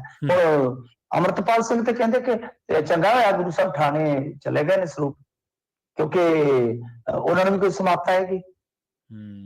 ਪਰ ਫਿਰ ਤਾਂ ਹਰ ਇੱਕ ਥਾਂ ਤੇ ਲਿਜਾਣਾ ਚਾਹੀਦਾ ਜੀ ਜੀ, ਤਾਂ ਕਿ ਸਮਾਪਤ ਆਵੇ ਜੀ। ਸਮਾਪਤ ਗੁਰੂ ਸਾਹਿਬ ਦੇ ਮਤਲਬ ਕਿ ਦਰਸ਼ਨ ਤੋਂ ਇਲਾਵਾ ਜੇ ਤੁਸੀਂ ਅਮਲ ਕਰੋਗੇ ਤਾਂ ਤਾਂ ਹੋਣੀ ਹੈ ਨਾ। ਹੁਣ ਅਮਲ ਆਪਾਂ ਧੱਕੇ ਨਾਲ ਕਿਸੇ ਨੂੰ ਕਿਵੇਂ ਕਰਾ ਸਕਦੇ? ਹਾਂ, ਉੱਥੇ ਅਮਲ ਬਥੇਰੇ ਪਏ ਹੁੰਦੇ ਨੇ। ਮਾਲਖਾਨਾ ਹੁੰਦਾ ਜ਼ੋਰ ਥਾਣੇ ਦੇ ਵਿੱਚ, ਉਹਦੇ ਚ ਸ਼ਰਾਬ ਵੀ ਫੜੀ ਹੁੰਦੀ ਹੈ ਇਹਨਾਂ ਨੇ, ਉਹਦੇ ਚ ਫੀਮ ਭੁੱਕੀ ਵੀ, ਉਹਦੇ ਚ ਤਮਾਮ ਜਿਹੜੇ ਨਸ਼ੇ ਹੁੰਦੇ ਨੇ ਉੱਥੇ ਪੈ ਜਾਂਦੇ ਨੇ ਜੀ ਜੀ।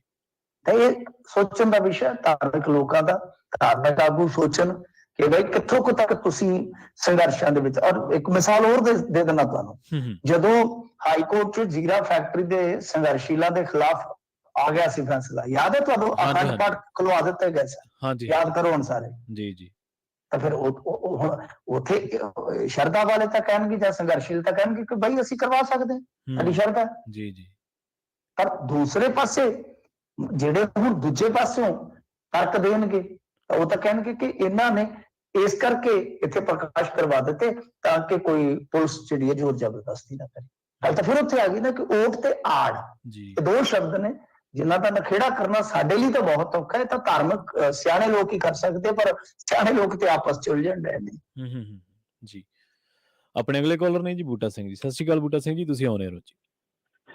ਹਾਂਜੀ, ਦੂਜਾ ਪ੍ਰਵੀਨ ਜੀ ਤੇ ਪਿੰਟੂ ਗੁਰਸਰੀਆ ਜੀ ਦੇ ਪੰਜਾਬੀ ਰੇਡੀਓ ਦੇ ਸਾਰੇ ਸੁਣਨ ਵਾਲੇ ਸਰੋਤਿਆਂ ਨੂੰ ਵਾਹਿਗੁਰੂ ਜੀ ਕਾ ਖਾਲਸਾ ਵਾਹਿਗੁਰੂ ਜੀ ਕੀ ਫਤਿਹ ਜੀ। ਵਾਹਿਗੁਰੂ ਜੀ ਕਾ ਖਾਲਸਾ ਵਾਹਿਗੁਰੂ ਜੀ ਕੀ ਫਤਿਹ।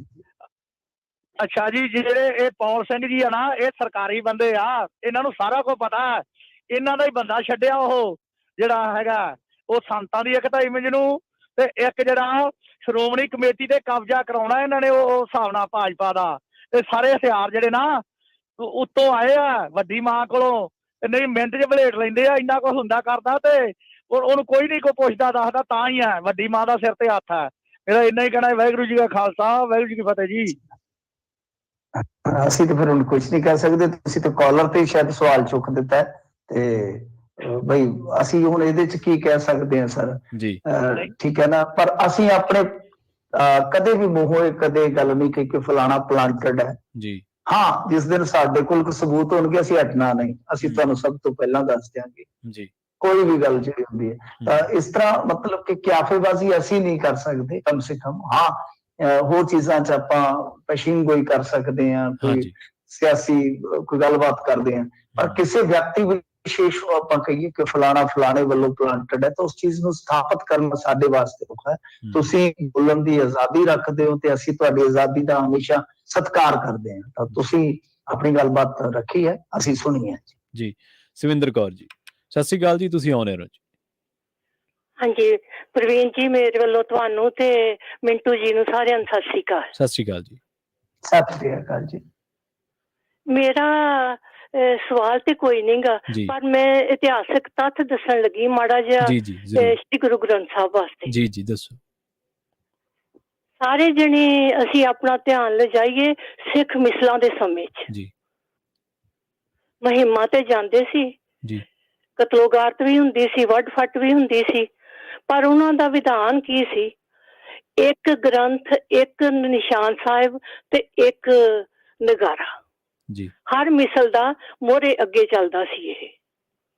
ਫਿਰ ਉਸ ਤੋਂ ਬਾਅਦ ਜੇ ਅਸੀਂ ਆਪਣੀਆਂ ਫੌਜ ਵੱਲ ਵੇਖੀਏ ਤੇ ਸਿੱਖ ਰੈਜੀਮੈਂਟਾਂ ਜੀ ਜੀ, ਅੰਗਰੇਜ਼ਾਂ ਨੇ ਸਪੈਸ਼ਲ ਛੋਟੇ ਨਿੱਕੇ ਤੋਂ ਨਿੱਕਾ ਸਾਈਜ਼ ਜਿਹੜਾ ਆ ਸਿੱਖ ਜਿਹੜੇ ਫੌਜੀ ਸੀ ਉਹਨਾਂ ਵਾਸਤੇ ਜਰਮਨ ਦੀ ਕੰਪਨੀ ਕੋਲੋਂ ਛਪਵਾਏ ਸੀਗੇ ਤਾਂ ਕਿ ਇਹ ਆਪਣੇ ਧਰਮ ਦੇ ਵਿੱਚ ਪਰਪੱਕ ਰਹਿਣ ਤੇ ਸਵੇਰੇ ਸ਼ਾਮ ਗੁਰੂ ਗ੍ਰੰਥ ਅੱਗੇ ਅਰਦਾਸ ਕਰਕੇ ਜੰਗ ਵਿੱਚ ਜਾ ਸਕਣ ਜੀ। ਸੋ ਸਾਡਾ ਜੰਗ ਦੇ ਵਿੱਚ ਵੀ ਨਾਲ ਲੈ ਕੇ ਜਾਂਦੇ ਸਨ ਭੈਣ ਜੀ?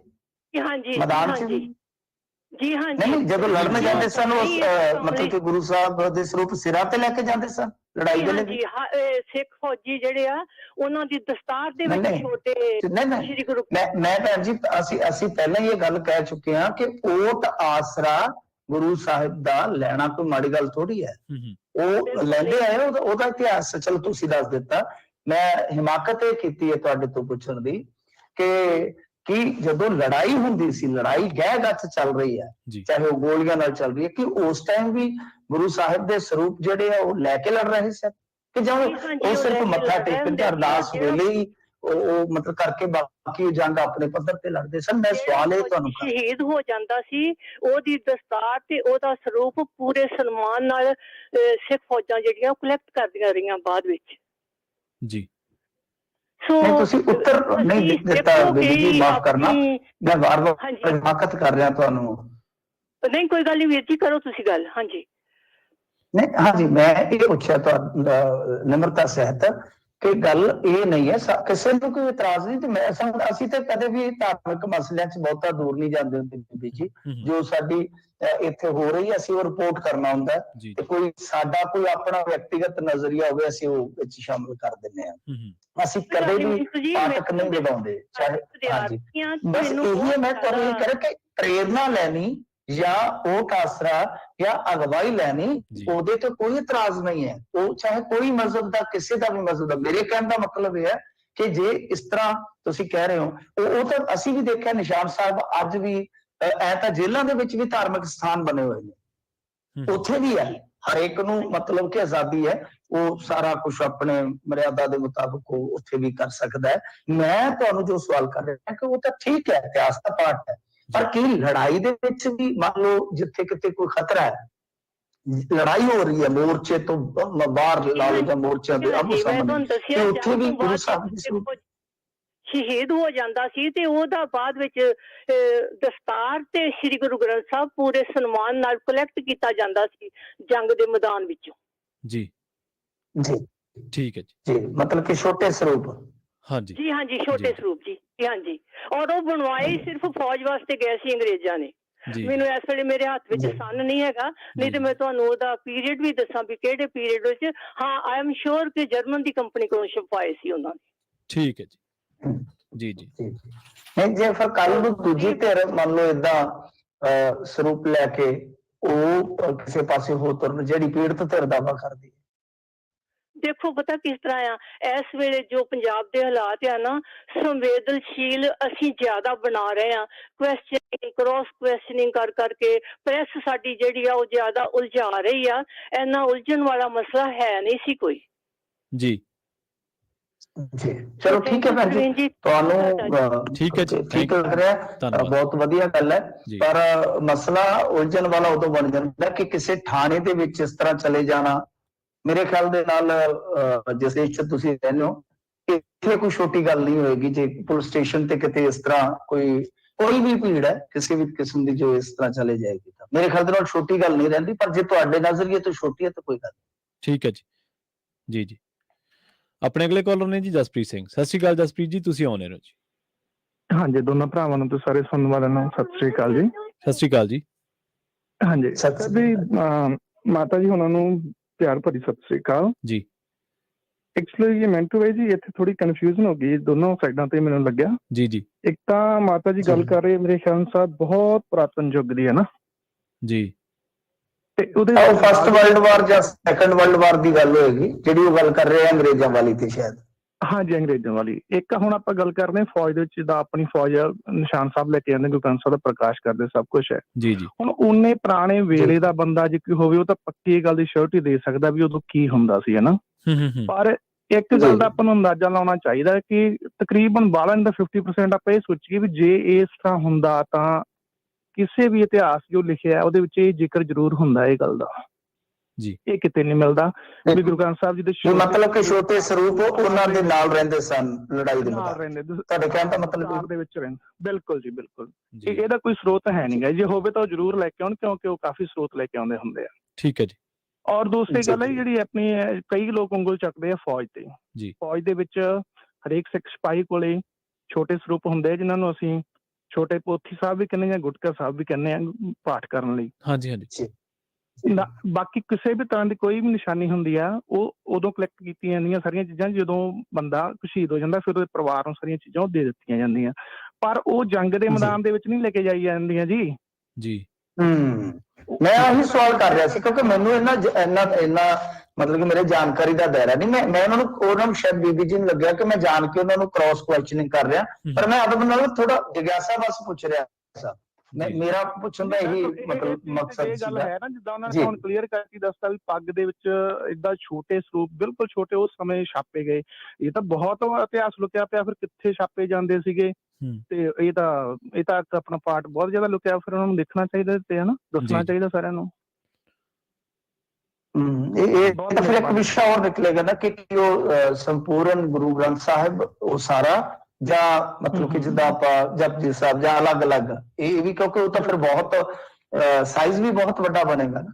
ਜੀ ਬਿਲਕੁਲ ਜੀ, ਬਿਲਕੁਲ ਜੀ। ਬਹੁਤ ਮਿਹਰਬਾਨੀ, ਧੰਨਵਾਦ ਜੀ, ਧੰਨਵਾਦ ਜਸਪ੍ਰੀਤ ਜੀ, ਸ਼ੁਕਰੀਆ ਜੀ। ਚਲੋ ਕੋਈ ਗੱਲ ਨਹੀਂ, ਸਾਡਾ ਇਹ ਹੁੰਦਾ ਜੀ ਅਸੀਂ ਕਿਸੇ ਨੂੰ ਨੀਵਾਂ ਨਹੀਂ, ਅਸੀਂ ਤਾਂ ਜੇ ਸਾਡੇ ਕੋਲ ਅਧੂਰੀ ਜਾਣਕਾਰੀ ਹੈ ਤਾਂ ਕੋਈ ਪੂਰੀ ਕਰ ਦੇਵੇ ਤਾਂ ਸਵਾਗਤ ਆ। ਜੇ ਕਿਸੇ ਕੋਲ ਕੋਈ ਮਤਲਬ ਕਿ ਘੱਟ ਹੈ ਤਾਂ ਅਸੀਂ ਕਹਿ ਦਿੰਦੇ ਕਿ ਨਹੀਂ ਏਦਾਂ ਨਹੀਂ, ਏਦਾਂ ਸੁਣਿਆ। ਜੀ। ਆਪਣੇ ਅਗਲੇ ਕਾਲਰ ਨੇ ਜੀ ਹਰਸ਼ਰਨ ਸਿੰਘ। ਸਤਿ ਸ਼੍ਰੀ ਅਕਾਲ ਜੀ, ਤੁਸੀਂ ਆਉਣੇ ਰਹੋ ਜੀ। ਹਾਂਜੀ, ਵਾਹਿ ਖਾਲਸਾ ਜੀ, ਫਤਿਹ ਜੀ। ਹਾਂਜੀ ਮਿੰਟੂ ਜੀ, ਮੈਂ ਇੱਕ ਸਵਾਲ ਕਰਨਾ ਚਾਹੁੰਦਾ ਆ। ਇਸ ਤੋਂ ਪਹਿਲਾਂ ਵੀ ਇੱਕ ਇੱਥੇ ਨਾ ਮੰਚ ਤੇ ਇੱਕ ਬਲਤੇਜ ਪੰਨੂ ਨਾਂ ਦੇ ਪੱਤਰਕਾਰ ਹੁੰਦੇ ਸੀ ਜੀ। ਉਹਨਾਂ ਨੂੰ ਜਦੋਂ ਸਵਾਲ ਕਰੀਦਾ ਸੀ ਤੇ ਉਹਨਾਂ ਨੂੰ ਇਉਂ ਲੱਗਣ ਲੱਗ ਪੈਂਦਾ ਸੀ ਵੀ ਸ਼ਾਇਦ ਵੀ ਇਹ ਕੱਟੜ ਸੋਚ ਰੱਖਣ ਵਾਲੇ ਲੋਕ ਨੇ। ਇੱਕ ਪਾਸੇ ਜਦੋਂ ਇੱਕ ਭਾਰੂ ਹੋ ਜਾਂਦੇ ਕਿਸੇ ਚੀਜ਼ ਤੇ ਉਦੋਂ ਕਿਹਾ ਜਾਂਦਾ ਹੈ ਕਿ ਸਮਾਜ ਚ ਆ ਜਾਓ। ਜਦੋਂ ਸਿੱਖ ਸਮਾਜ ਚ ਆਉਂਦੇ ਆ, ਹੁਣ ਇੱਕ ਵੀਰ ਜੀ ਬੋਲ ਕੇ ਗਏ ਆ ਇਹ ਪੁੱਛ ਰਹੇ ਸੀ ਸਰੋਤ ਕਿਸੇ ਬੀਬੀ ਜੀ ਤੋਂ। ਜੀ ਜੀ। ਮੇਰਾ ਇੱਕ ਸਵਾਲ ਆ ਵੀ ਇਹ ਸਰੋਤ ਲੈ ਕੇ ਆਏ ਜਿਹੜੇ ਡਿਸਾਈਸਿਵ ਆਨਸਰ ਦੇ ਕੇ ਆਪਣਾ ਵੀ ਸਿੱਖ ਲੈ ਕੇ ਹੀ ਨਹੀਂ ਸੀ ਜਾਂਦੇ ਸਰੂਪ ਜੀ। ਮੇਰੇ ਖੁਦ ਦੇ ਫਾਦਰ ਸਾਹਿਬ 28 ਸਾਲ ਉਹਨਾਂ ਨੇ ਜੌਬ ਕੀਤੀ ਆ ਇੰਡੀਅਨ ਆਰਮੀ 'ਚ। ਮੇਰੇ ਦਾਦਾ ਜੀ ਅੰਗਰੇਜ਼ਾਂ ਦੇ ਵੇਲੇ ਫੌਜ 'ਚ ਸੀਗੇ, ਘੋੜਸਵਾਰ 'ਚ। ਜੀ। ਘੋੜਿਆਂ ਦੇ ਉੱਤੇ ਮਹਾਰਾਜ ਸਰੂਪ ਰੱਖ ਕੇ ਜਦੋਂ ਫਰੰਟ ਤੇ ਇੱਕ ਫਰੰਟੀਅਰ ਨਾਂ ਦੀ ਇੱਕ ਬਣਾਈ ਸੀਗੀ ਫੌਜ ਆਰਮੀ ਨੇ, ਉਹਦੇ ਵਿੱਚ ਘੋੜਿਆਂ ਤੇ ਰੱਖ ਕੇ ਬੜੇ ਸਤਿਕਾਰ ਨਾਲ ਉਹ ਅੱਗੇ ਲੈ ਕੇ ਜਾਂਦੇ ਸੀ। ਠੀਕ ਆ ਜੀ। ਜੰਗ ਹੁੰਦੀ ਸੀ, ਤੁਸੀਂ ਇਹਨੂੰ ਹੁਣ ਜੰਗ ਦਾ ਰੂਪ ਦੇ ਰਹੇ ਆ ਥਾਣੇ ਦੀ ਗੱਲ ਨੂੰ। ਪਹਿਲੀ ਗੱਲ ਤੇ ਮਿੰਟੂ ਜੀ ਗੁੱਸਾ ਨਾ ਕਰਿਓ ਇਸ ਗੱਲ ਦਾ, ਪਰ ਇੱਕ ਗੱਲ ਕਲੀਅਰ ਕਰਿਓ ਜੀ। ਤੁਹਾਡਾ ਵੀ ਪਿਛੋਕੜ ਮੈਂ ਪੜ੍ਹਿਆ, ਸਾਰੀ ਤੁਹਾਡੀ ਮੂਵੀ ਵੀ ਦੇਖੀ, ਸਭ ਕੁਝ ਦੇਖਿਆ ਵਾ, ਪਰ ਮੈਨੂੰ ਇਹ ਦੱਸਿਓ ਵੀ ਤੁਸੀਂ ਕਿੰਨਾ ਕੁ ਜਰਨਲਿਜ਼ਮ ਬਾਰੇ ਕਿੰਨਾ ਕੁ ਤੁਸੀਂ ਸਟੱਡੀ ਕਰ ਚੁੱਕੇ ਆ ਵੀ ਤੁਸੀਂ ਡਿਸਾਈਸਿਵ ਹੋ ਜਾਂਦੇ ਆ। ਜੇ ਬੀਬੀ ਜੀ ਨੇ ਕੋਈ ਆਨਸਰ ਤੁਹਾਨੂੰ ਦੇ ਰਹੇ ਆ ਜੀ, ਤੁਸੀਂ ਉਦਾਂ ਦਾ ਵਿਚਾਰ ਲੈ ਕੇ ਤੇ ਤੁਸੀਂ ਅਗਲੇ ਕਾਲਰ ਨੂੰ ਸੁਣ ਲਓ, ਤੀਜੇ ਨੂੰ ਸੁਣ ਲਓ, ਚੌਥੇ ਨੂੰ ਸੁਣ ਲਓ। ਇਹ ਸਰੋਤਿਆਂ ਦੇ ਲੋਕਾਈ ਤੇ ਡਿਪੈਂਡ ਕਰਦਾ ਵੀ ਉਹ ਕੀ ਡਿਸੀਜਨ ਲੈਂਦੇ ਆ। ਮੈਨੂੰ ਲੱਗਦਾ ਪੱਤਰਕਾਰੀ ਕਦੀ ਵੀ ਡਿਸਾਈਸਿਵ ਨਹੀਂ ਹੁੰਦੀ। ਜੀ ਜੀ। ਦੂਜੀ ਗੱਲ, ਇਤਿਹਾਸ ਦੀਆਂ ਗੱਲਾਂ ਸਾਰੇ ਕਰਦੇ ਆ। ਕੀ ਤੁਸੀਂ ਪੰਥ ਪ੍ਰਕਾਸ਼ ਸਾਰਾ ਪੜ੍ਹਿਆ? ਤੁਸੀਂ ਜਰਨਲਿਜ਼ਮ ਕਰਦੇ ਆ, ਕੀ ਤੁਸੀਂ ਇਤਿਹਾਸਕ ਖਰੜੇ ਸਾਰੇ ਪੜ੍ਹੇ ਆ? ਜੋ ਤੁਸੀਂ ਪੜ੍ਹ ਲਓਗੇ ਨਾ ਸਾਰੇ, ਤੁਹਾਨੂੰ ਇਹ ਵਰਤਾਰਾ ਕੋਈ ਬਹੁਤਾ ਅਜੀਬ ਨਹੀਂ ਲੱਗਣਾ। ਠੀਕ ਹੈ। ਪਰ ਫਿਰ ਵੀ ਜੇ ਆਪਾਂ ਇੱਕ ਧਿਰ ਪਾਸੇ ਚੱਲਣਾ ਹੈ ਵੀ ਕੌਨਸਟੀਟਿਊਸ਼ਨ, ਐਡਮਿਨਿਸਟ੍ਰੇਸ਼ਨ ਵਗਾ ਬਲਾ ਬਲਾ ਬਲਾ ਬਲਾ, ਤੁਸੀਂ ਉਹਦਾ ਸ਼ਿਕਾਰ ਰਹੇ ਆ ਮਿੱਟੂ ਜੀ ਖੁਦ ਜੀ। ਤੁਹਾਨੂੰ ਪਤਾ ਵਾ ਵੀ ਥਾਣਿਆਂ 'ਚ ਕੀ ਕੁਛ, ਕਿਵੇਂ ਲੋਕਾਂ ਦੇ ਗਲਤ ਪਰਚੇ ਪੈਂਦੇ, ਕੀ ਹੁੰਦਾ। ਜੇ ਅੱਜ ਉਹ ਗਲਤ ਪਰਚੇ, ਉਹਨਾਂ ਨੇ ਕਿਹਾ ਅੰਮ੍ਰਿਤਪਾਲ ਨੇ ਕਿ ਮੈਂ ਗਲਤ ਪਰਚੇ 'ਚ ਕਿਉਂ ਆਵਾਂ ਜੀ, ਅਸੀਂ ਗਲਤ ਪਰਚੇ ਦਾ ਸ਼ਿਕਾਰ ਕਿਉਂ ਹੋਈਏ? ਹੁਣ ਹੋਰ ਕੋਈ ਚੀਜ਼ ਨਹੀਂ ਜਦੋਂ ਲੱਭਦੀ ਤਾਂ ਇੱਕੋ ਹੀ ਚੀਜ਼ ਇਹ ਧਿਰਾਂ ਬਣਾਉਣ ਦੀ ਕੋਸ਼ਿਸ਼ ਕੀਤੀ ਜਾ ਰਹੀ ਹੈ ਮੀਡੀਆ ਵੱਲੋਂ ਜੀ। ਔਰ ਜਿੰਨਾ ਮੀਡੀਆ ਨੁਕਸਾਨ, ਗੁੱਸਾ ਨਾ ਕਰਿਓ ਪਲੀਜ਼, ਮੈਂ ਤੁਸੀਂ ਆਪਣੀ ਪੜਤਾਲ ਇਹ ਨਹੀਂ ਵੀ ਸਰੋਤੇ ਨੇ ਕਹਿਤਾ ਵੀ ਮੀਡੀਆ ਨੁਕਸਾਨ ਕਰ ਰਿਹਾ। ਮੀਡੀਆ ਦਾ ਵੀ ਫਰਜ਼ ਬਣਦਾ ਹੈ ਜੀ ਕਿ ਬੇਲੋੜੀਆਂ ਚੀਜ਼ਾਂ ਨੂੰ ਕਿਉਂ ਇੰਨਾ ਜ਼ਿਆਦਾ ਉਤੇਜਿਤ ਕੀਤਾ ਜਾਂਦਾ ਹੈ। ਉਹਨਾਂ ਚੀਜ਼ਾਂ ਨੂੰ ਵਾਰ-ਵਾਰ TRP ਲੈਣ ਦੀ ਕੁਛ ਵੀ, ਮੈਂ ਕਹਿੰਦਾ ਸਾਰੇ ਲੈ ਰਹੇ ਆ। ਬਲਤੇਜਪੁਰ ਨੂੰ ਇੱਥੇ ਬੋਲਦਾ ਰਿਹਾ, ਔਰ ਅੱਜ ਬਲਤੇਜਪੁਰ ਨੂੰ ਲੱਗਦੇ ਇਲਜ਼ਾਮ ਕਿ ਉਹਨੇ ਮੂਸੇ ਵਾਲੇ ਦੀ ਜਾਣਕਾਰੀ ਨਸ਼ਰ ਕੀਤੀ ਤੇ ਮਾਂ-ਬਾਪ ਖੁਦ ਇਲਜ਼ਾਮ ਲਾਉਂਦੇ ਆ। ਅਸੀਂ ਬੋਲਦੇ ਸੀ ਤਾਂ ਰੇਡੀਓ ਵਾਲੇ ਕਹਿੰਦੇ ਸੀ ਤੁਸੀਂ ਗਲਤ ਹੈ, ਬਲਤੇਜਪੁਰ ਨੂੰ ਸਹੀ ਹੈ। ਠੀਕ ਹੈ ਜੀ, ਸੁਣ ਲਓ ਜੀ ਮਿੰਟੂ ਜੀ ਦਾ ਜਵਾਬ ਵੀ ਸੁਣ ਲਓ। ਹਰਸ਼ਰਨ ਜੀ ਸੁਣ ਲਓ ਜੀ। ਪਹਿਲੀ ਗੱਲ ਸਰ ਦੇਖੋ, ਅਸੀਂ ਨਾ ਤਾਂ ਸਰ ਵਨ ਸਾਈਡਡ ਚੱਲੇ ਆ ਕਦੇ, ਨਾ ਜ਼ਰੂਰਤ ਪਈ ਹੈ ਜੀ। ਗੱਲ ਇਹ ਹੈ ਕਿ ਅਸੀਂ ਕੋਈ ਇਤਿਹਾਸ ਦੇ ਹੁਣ ਇੱਥੇ ਕੋਈ ਉਹ ਤਾਂ ਹੈ ਨਹੀਂ ਕਿ ਅਸੀਂ ਇਤਿਹਾਸ ਦੇ ਖਰੜੇ ਪੜ੍ਹ ਕੇ ਆਈਏ। ਪਹਿਲਾਂ ਅਸੀਂ ਸੂਚਨਾਵਾਂ ਦੇ ਦਿੰਦੇ ਆ। ਠੀਕ ਹੈ ਜੀ। ਹਾਲ ਇਹ ਹੈ ਕਿ ਜੇ ਕੋਈ ਸਾਡੀ ਆਪਣੀ ਕੋਈ ਲੱਗਦਾ ਕਿ ਹਾਂ ਕੋਈ ਅਸੀਂ ਆਪਣੀ ਕੋਈ ਗੱਲ ਰੱਖ ਸਕਦੇ ਹਾਂ, ਕੋਈ ਸਾਡੇ ਵਿਜ਼ਨ ਤੋਂ ਕੋਈ ਸਮਝ ਆਉਂਦੀ ਹੈ, ਉਹ ਤੁਹਾਨੂੰ ਦੱਸ ਦਈਦੀ ਹੈ।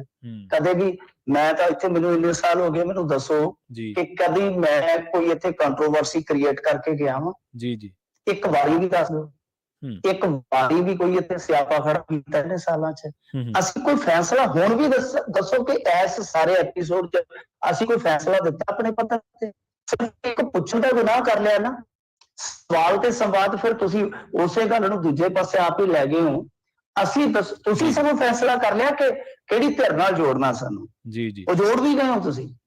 ਬਟ ਤੁਸੀਂ ਇਹ ਨਹੀਂ ਦੱਸ ਕੇ ਗਏ ਅਸੀਂ ਫੈਸਲਾ ਕੀ ਦਿੱਤਾ। ਮੈਂ ਸਿਰਫ ਇੱਕ ਇੱਕੋ ਗੱਲ ਪੁੱਛੀ ਜਿਹੜੀ ਮੈਨੂੰ ਨਹੀਂ ਪਤਾ ਕਿ ਤੁਹਾਨੂੰ ਆਲ ਵਰਲਡ ਦੀ ਸਾਰੀ ਹਿਸਟਰੀ ਦਾ ਪਤਾ, ਮੈਨੂੰ ਨਹੀਂ ਪਤਾ, ਤੁਹਾਨੂੰ ਪਤਾ ਹੋ ਸਕਦਾ ਸਰ, ਤੁਸੀਂ ਪੜ੍ਹੇ ਲਿਖੇ ਜ਼ਿਆਦਾ ਹੋ ਸਕਦੇ, ਮੈਂ ਤਾਂ ਤੁੱਛ ਬੁੱਧੀ ਆ ਜੀ ਜੀ, ਕੋਈ ਡਿਗਰੀ ਨਹੀਂ ਹੈ ਮੇਰੇ ਕੋਲ। ਤੁਸੀਂ ਮੇਰੇ ਜਰਨਲਿਜ਼ਮ ਤੇ ਸਵਾਲ ਚੁੱਕ ਸਕਦੇ ਹੋ, ਚੁੱਕ ਲਓ, ਕੋਈ ਚੱਕਰ ਨਹੀਂ, ਮੈਂ ਸਵਾਗਤ ਕਰਦਾ। ਮੈਂ ਕਦੇ ਕਾਲਾ ਪੈ ਕੇ ਨਹੀਂ ਗੱਲ ਕਰਦਾ। ਮੈਂ ਬਾਅਦ ਵਿੱਚ ਤੁਸੀਂ ਫੈਸਲਾ ਦੱਸੋ ਕੀ ਦਿੱਤਾ ਜੀ। ਅਸੀਂ ਸਿਰਫ ਇੱਕੋ ਗੱਲ ਕਹੀ ਕਿ ਬਹਿਸ ਚੱਲ ਰਹੀ ਹੈ ਜੀ, ਉਹਦੇ ਚ ਇਹਦਾ ਪੱਖ ਹੈ, ਇਹਦਾ ਪੱਖ ਹੈ, ਦੱਸੋ ਅਸੀਂ ਕੀ ਜੱਜਮੈਂਟ ਦਿੱਤੀ ਹੈ। ਫਿਰ ਦੂਜੀ ਚੀਜ਼ ਇਹ ਹੈ ਕਿ ਤਾਰਕਿਕ ਤਰੀਕੇ ਨਾਲ ਜੇ ਮੰਨ ਲਓ ਅਸੀਂ ਕੋਈ ਸਵਾਲ ਕਰਦੇ ਜਾਂ ਜਿਗਿਆਸਾ ਬਸ ਪੁੱਛ ਲਿਆ ਕਿ ਜੇ ਇਹ ਗੁਨਾਹ ਫਿਰ ਤੇ ਸਮਾਜ ਖਤਮ ਹੋ ਜਾਂਦਾ ਹੈ ਨਾ, ਕਿ ਤੁਸੀਂ ਕੱਲੇ ਸਿਰਫ ਸਾਡੇ ਤੋਂ ਸਵਾਲ ਪੁੱਛਣੇ ਨੇ ਜੀ, ਕਿ ਅਸੀਂ ਵਿੱਚੋਂ ਕੋਈ ਜੋ ਸਾਡੀ ਜਾਣਕਾਰੀ ਦੇ ਮੁਤਾਬਕ ਸਾਨੂੰ ਨਹੀਂ ਪਤਾ, ਜੇ ਅਸੀਂ ਕੋਈ ਉਹ ਕੋਈ ਗੁਨਾਹ ਹੋ ਗਿਆ ਜੇ ਅਸੀਂ ਕੋਈ ਗੱਲ ਪੁੱਛ ਲਈਏ। ਸੋ ਮੈਨੂੰ ਲੱਗਦਾ ਕਿ ਵਨ ਸਾਈਡਡ ਸਮਾਪਤ ਤੁਸੀਂ ਕਰ ਰਹੇ ਹੋ, ਇੱਕ ਪਾਸੇ ਨੂੰ ਜਾ ਰਹੇ ਹੋ ਕਿ ਮੈਂ ਤਾਂ ਕੁਛ ਵੀ ਨਹੀਂ ਕਿਹਾ, ਕੋਈ ਜੱਜਮੈਂਟ ਨਹੀਂ ਦਿੱਤੀ। ਮੈਂ ਸਿਰਫ ਉਹਨਾਂ ਨੂੰ ਪੁੱਛਿਆ ਸੀਗਾ ਕਿ ਬੀਬੀ ਜੀ ਕੀ ਲੜਾਈ ਦੇ ਫਰੰਟ ਤੇ ਵੀ ਸਰੂਪ ਖੜੇ ਜਾਂਦੇ ਸਨ, ਤਾਂ ਉਹਨਾਂ ਨੇ ਸਾਫ਼ ਕਰ ਦਿੱਤਾ ਹਾਂਜੀ ਕਿ ਬਈ ਇਸ ਤਰ੍ਹਾਂ ਸੀਗਾ, ਆ ਸੀਗਾ। ਉੱਤੋਂ ਕਾਲਰ ਆ ਗਏ, ਉਹਨਾਂ ਨੇ ਦੱਸ ਦਿੱਤਾ, ਅਸੀਂ ਉਹਨਾਂ ਦੀ ਵੀ ਗੱਲ ਸੁਣ ਲਈ। ਤੀਸਰੇ ਕਾਲਰ ਆ ਗਏ, ਅਸੀਂ ਉਹਨਾਂ ਦੀ ਵੀ ਸੁਣ ਲਈ। ਦੱਸੋ ਕੀ ਜੱਜਮੈਂਟ ਦਿੱਤੀ ਹੈ? ਜੀ ਅਸੀਂ ਤਾਂ ਤੁਹਾਡੇ ਮਾਮਲੇ 'ਚ ਵੀ ਕੋਈ ਜੱਜਮੈਂਟ ਨਹੀਂ ਦੇ ਰਹੇ ਸਰ। ਜਿਹਨੂੰ ਚੰਗਾ ਲੱਗਦਾ ਚੰਗਾ ਲੱਗੇ, ਜਿਹਨੂੰ ਗਲਤ ਲੱਗਦਾ ਗਲਤ ਲੱਗੇ। ਪਰ ਇੱਥੇ ਜਿਸ ਤਰ੍ਹਾਂ ਦੇ ਹਾਲਾਤ ਬਣ ਰਹੇ ਨੇ, ਕੱਲ ਨੂੰ ਕੋਈ ਵੱਡੀ ਗੱਲ ਹੋ ਗਈ, ਫਿਰ ਤੁਸੀਂ ਕਹਿਣਾ ਕਿ ਇਹ ਸਾਡੇ ਗੱਲ ਨਹੀਂ ਕਰਦੇ, ਅਸੀਂ ਪੀੜਤ ਹਾਂ ਜੀ। ਪਰ ਅਸੀਂ ਹੁਣ ਕਹਿੰਦੇ ਕਿ ਬਈ ਆਪਣੀਆਂ ਜੋ ਵੀ ਤੁਹਾਡੀਆਂ ਮੰਗਾਂ ਨੇ ਉਹ ਤੁਸੀਂ ਆਪਣੇ ਉਸ ਹਿਸਾਬ ਨਾਲ ਰੱਖੋ, ਤਾਂ ਕਿ ਕੱਲ ਨੂੰ ਗੱਲ ਦੇਣੀ ਨਾ ਆਵੇ। ਜੇ ਕੱਲ ਨੂੰ ਗੱਲ ਦੇਣੀ ਆਏਗੀ ਤਾਂ ਫਿਰ ਵੀ ਤਾਂ ਅਸੀਂ ਫਿਰ ਵੀ ਬੋਲਾਂਗੇ ਜੀ, ਅਸੀਂ ਫਿਰ ਵੀ ਬੋਲਾਂਗੇ। ਜਦੋਂ ਸਾਡੇ ਵਿਰੋਧ ਵਿੱਚ ਖੜਨਗੇ ਅਸੀਂ ਤਦ ਵੀ ਬੋਲਾਂਗੇ, ਬੋਲਦੇ ਹਾਂ। ਸੋ ਇਹ ਚੀਜ਼ਾਂ ਨੇ ਕਿ ਆਪਦੀ ਮੰਗ ਰੱਖਣ 'ਚ, ਆਪਦਾ ਕੰਮ ਕਰਨ 'ਚ ਤੁਹਾਨੂੰ ਕੋਈ ਨਹੀਂ ਰੋਕ ਸਕਦਾ। ਜ਼ਰੂਰ ਕਰੋ, ਪਰ ਉਹ ਰੰਗ ਢੰਗ ਤੁਸੀਂ ਦੇਖਣਾ। ਕੱਲ ਨੂੰ ਕੋਈ ਨਫਾ ਨੁਕਸਾਨ ਹੋ ਗਿਆ ਤੇ ਜ਼ਿੰਮੇਵਾਰ ਭਾਈ ਤੁਸੀਂ ਹੋ ਜੀ। ਆਪਣੇ ਅਗਲੇ ਕਾਲਰ ਨੇ ਜਨਿੰਦਰ ਜੀ। ਸਤਿ ਸ਼੍ਰੀ ਅਕਾਲ ਜੀ, ਤੁਸੀਂ ਆਉਣੇ ਰਹੋ ਜੀ, ਗੱਲ ਸੰਖੇਪ ਰੱਖਿਓ, ਆਪਣਾ ਸਮਾਂ ਸਮਾਪਤੀ ਵੱਲ ਹੈ ਜੀ।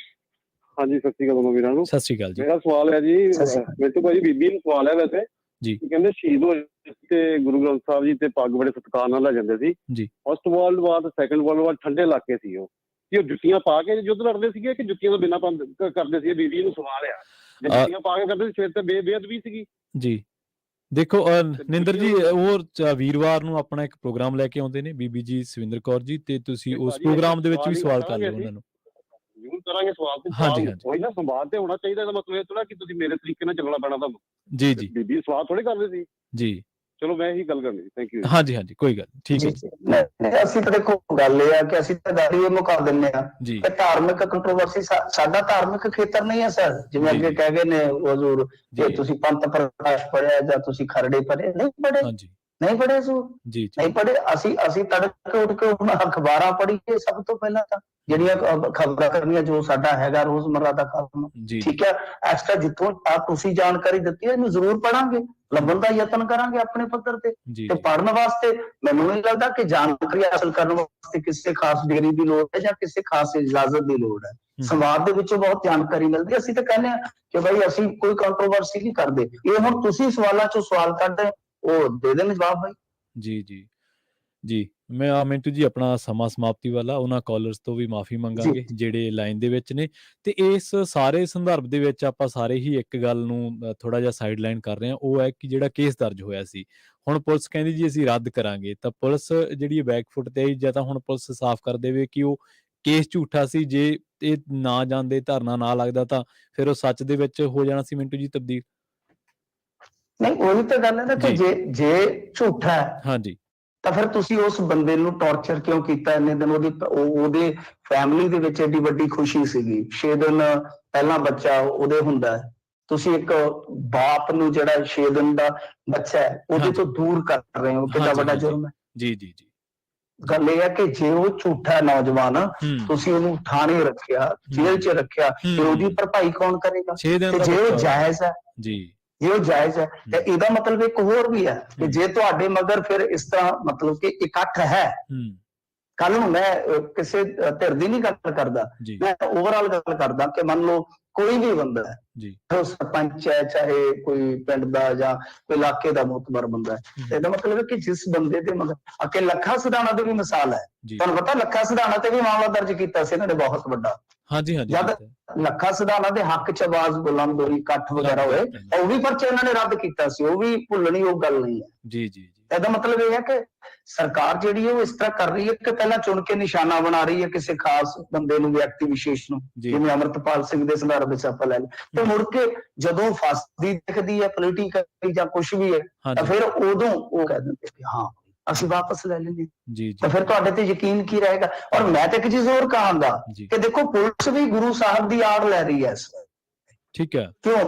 ਕਿਉਂਕਿ ਉਹ ਵੀ ਕਹਿ ਰਹੇ ਨੇ ਕਿ ਅਸੀਂ ਸਤਿਕਾਰ ਦੇ ਵਜੋਂ ਸਾਰਾ ਕੁਝ ਕੀਤਾ, ਪਰ ਸਵਾਲ ਤੇ ਇਹ ਪੈਦਾ ਹੁੰਦਾ ਨਾ ਕਿ ਜੇ ਤੁਹਾਡੀ ਇਨਪੁਟ ਇਸ ਤਰ੍ਹਾਂ ਦੀ ਸੀ ਕਿ ਇੱਥੇ ਇਕੱਤਰਤਾ ਹੋ ਸਕਦੀ ਸੀ, ਤਾਂ ਤੁਸੀਂ ਸ਼ਰੇਆਮ ਕਹਿ ਦਿੰਦੇ ਕਿ ਆਓ ਜੀ ਖਾਲਸਾ ਜੀ ਆ ਜਾਓ, ਤੁਸੀਂ ਜਿੰਨੇ ਮਰਜ਼ੀ ਆ ਜਾਓ, ਆ ਤੁਹਾਡਾ ਇੱਥੇ ਥਾਂ ਮੁਕਰਰ ਹੈ, ਤੇ ਉਦੋਂ ਗਾਂ ਤੁਸੀਂ 20 ਬੰਦੇ ਥਾਣੇ ਵੀ ਆ ਜਾਓ, ਕੋਈ ਚੱਕਰ ਨਹੀਂ, ਗੱਲਬਾਤ ਕਰਨੀ ਹੈ ਟੇਬਲ ਤੇ, ਹੁਣ ਵੀ ਤੇ ਤੁਸੀਂ ਕਰ ਰਹੇ ਜੇ।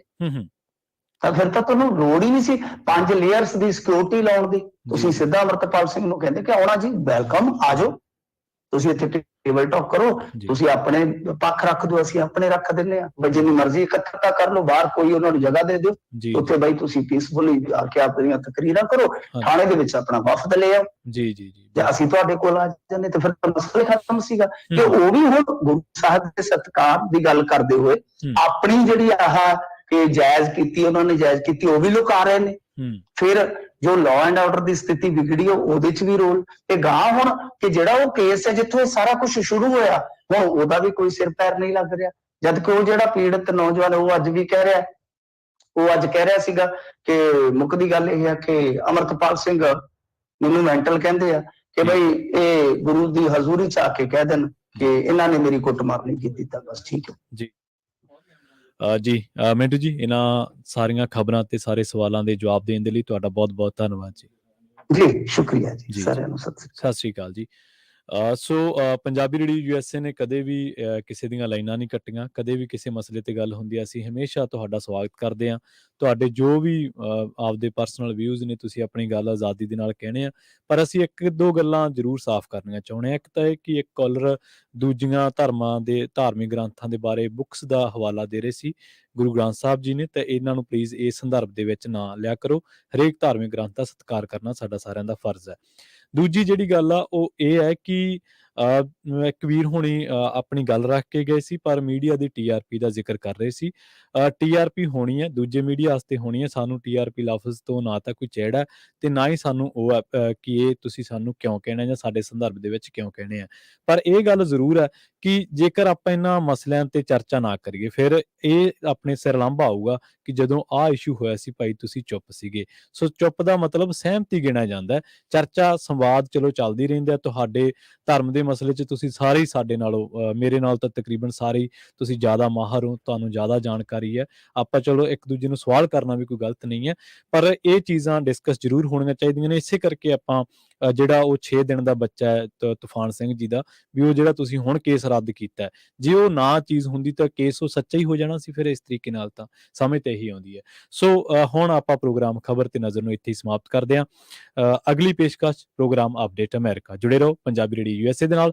ਤੇ ਆਖਿਰ ਦੇ ਵਿੱਚ ਇੱਕ ਵਾਰ ਫਿਰ ਤੋਂ ਤੁਹਾਨੂੰ ਸਭ ਨੂੰ ਪਿਆਰ ਸਤਿਕਾਰ ਸਹਿਤ ਸਤਿ ਸ਼੍ਰੀ ਅਕਾਲ।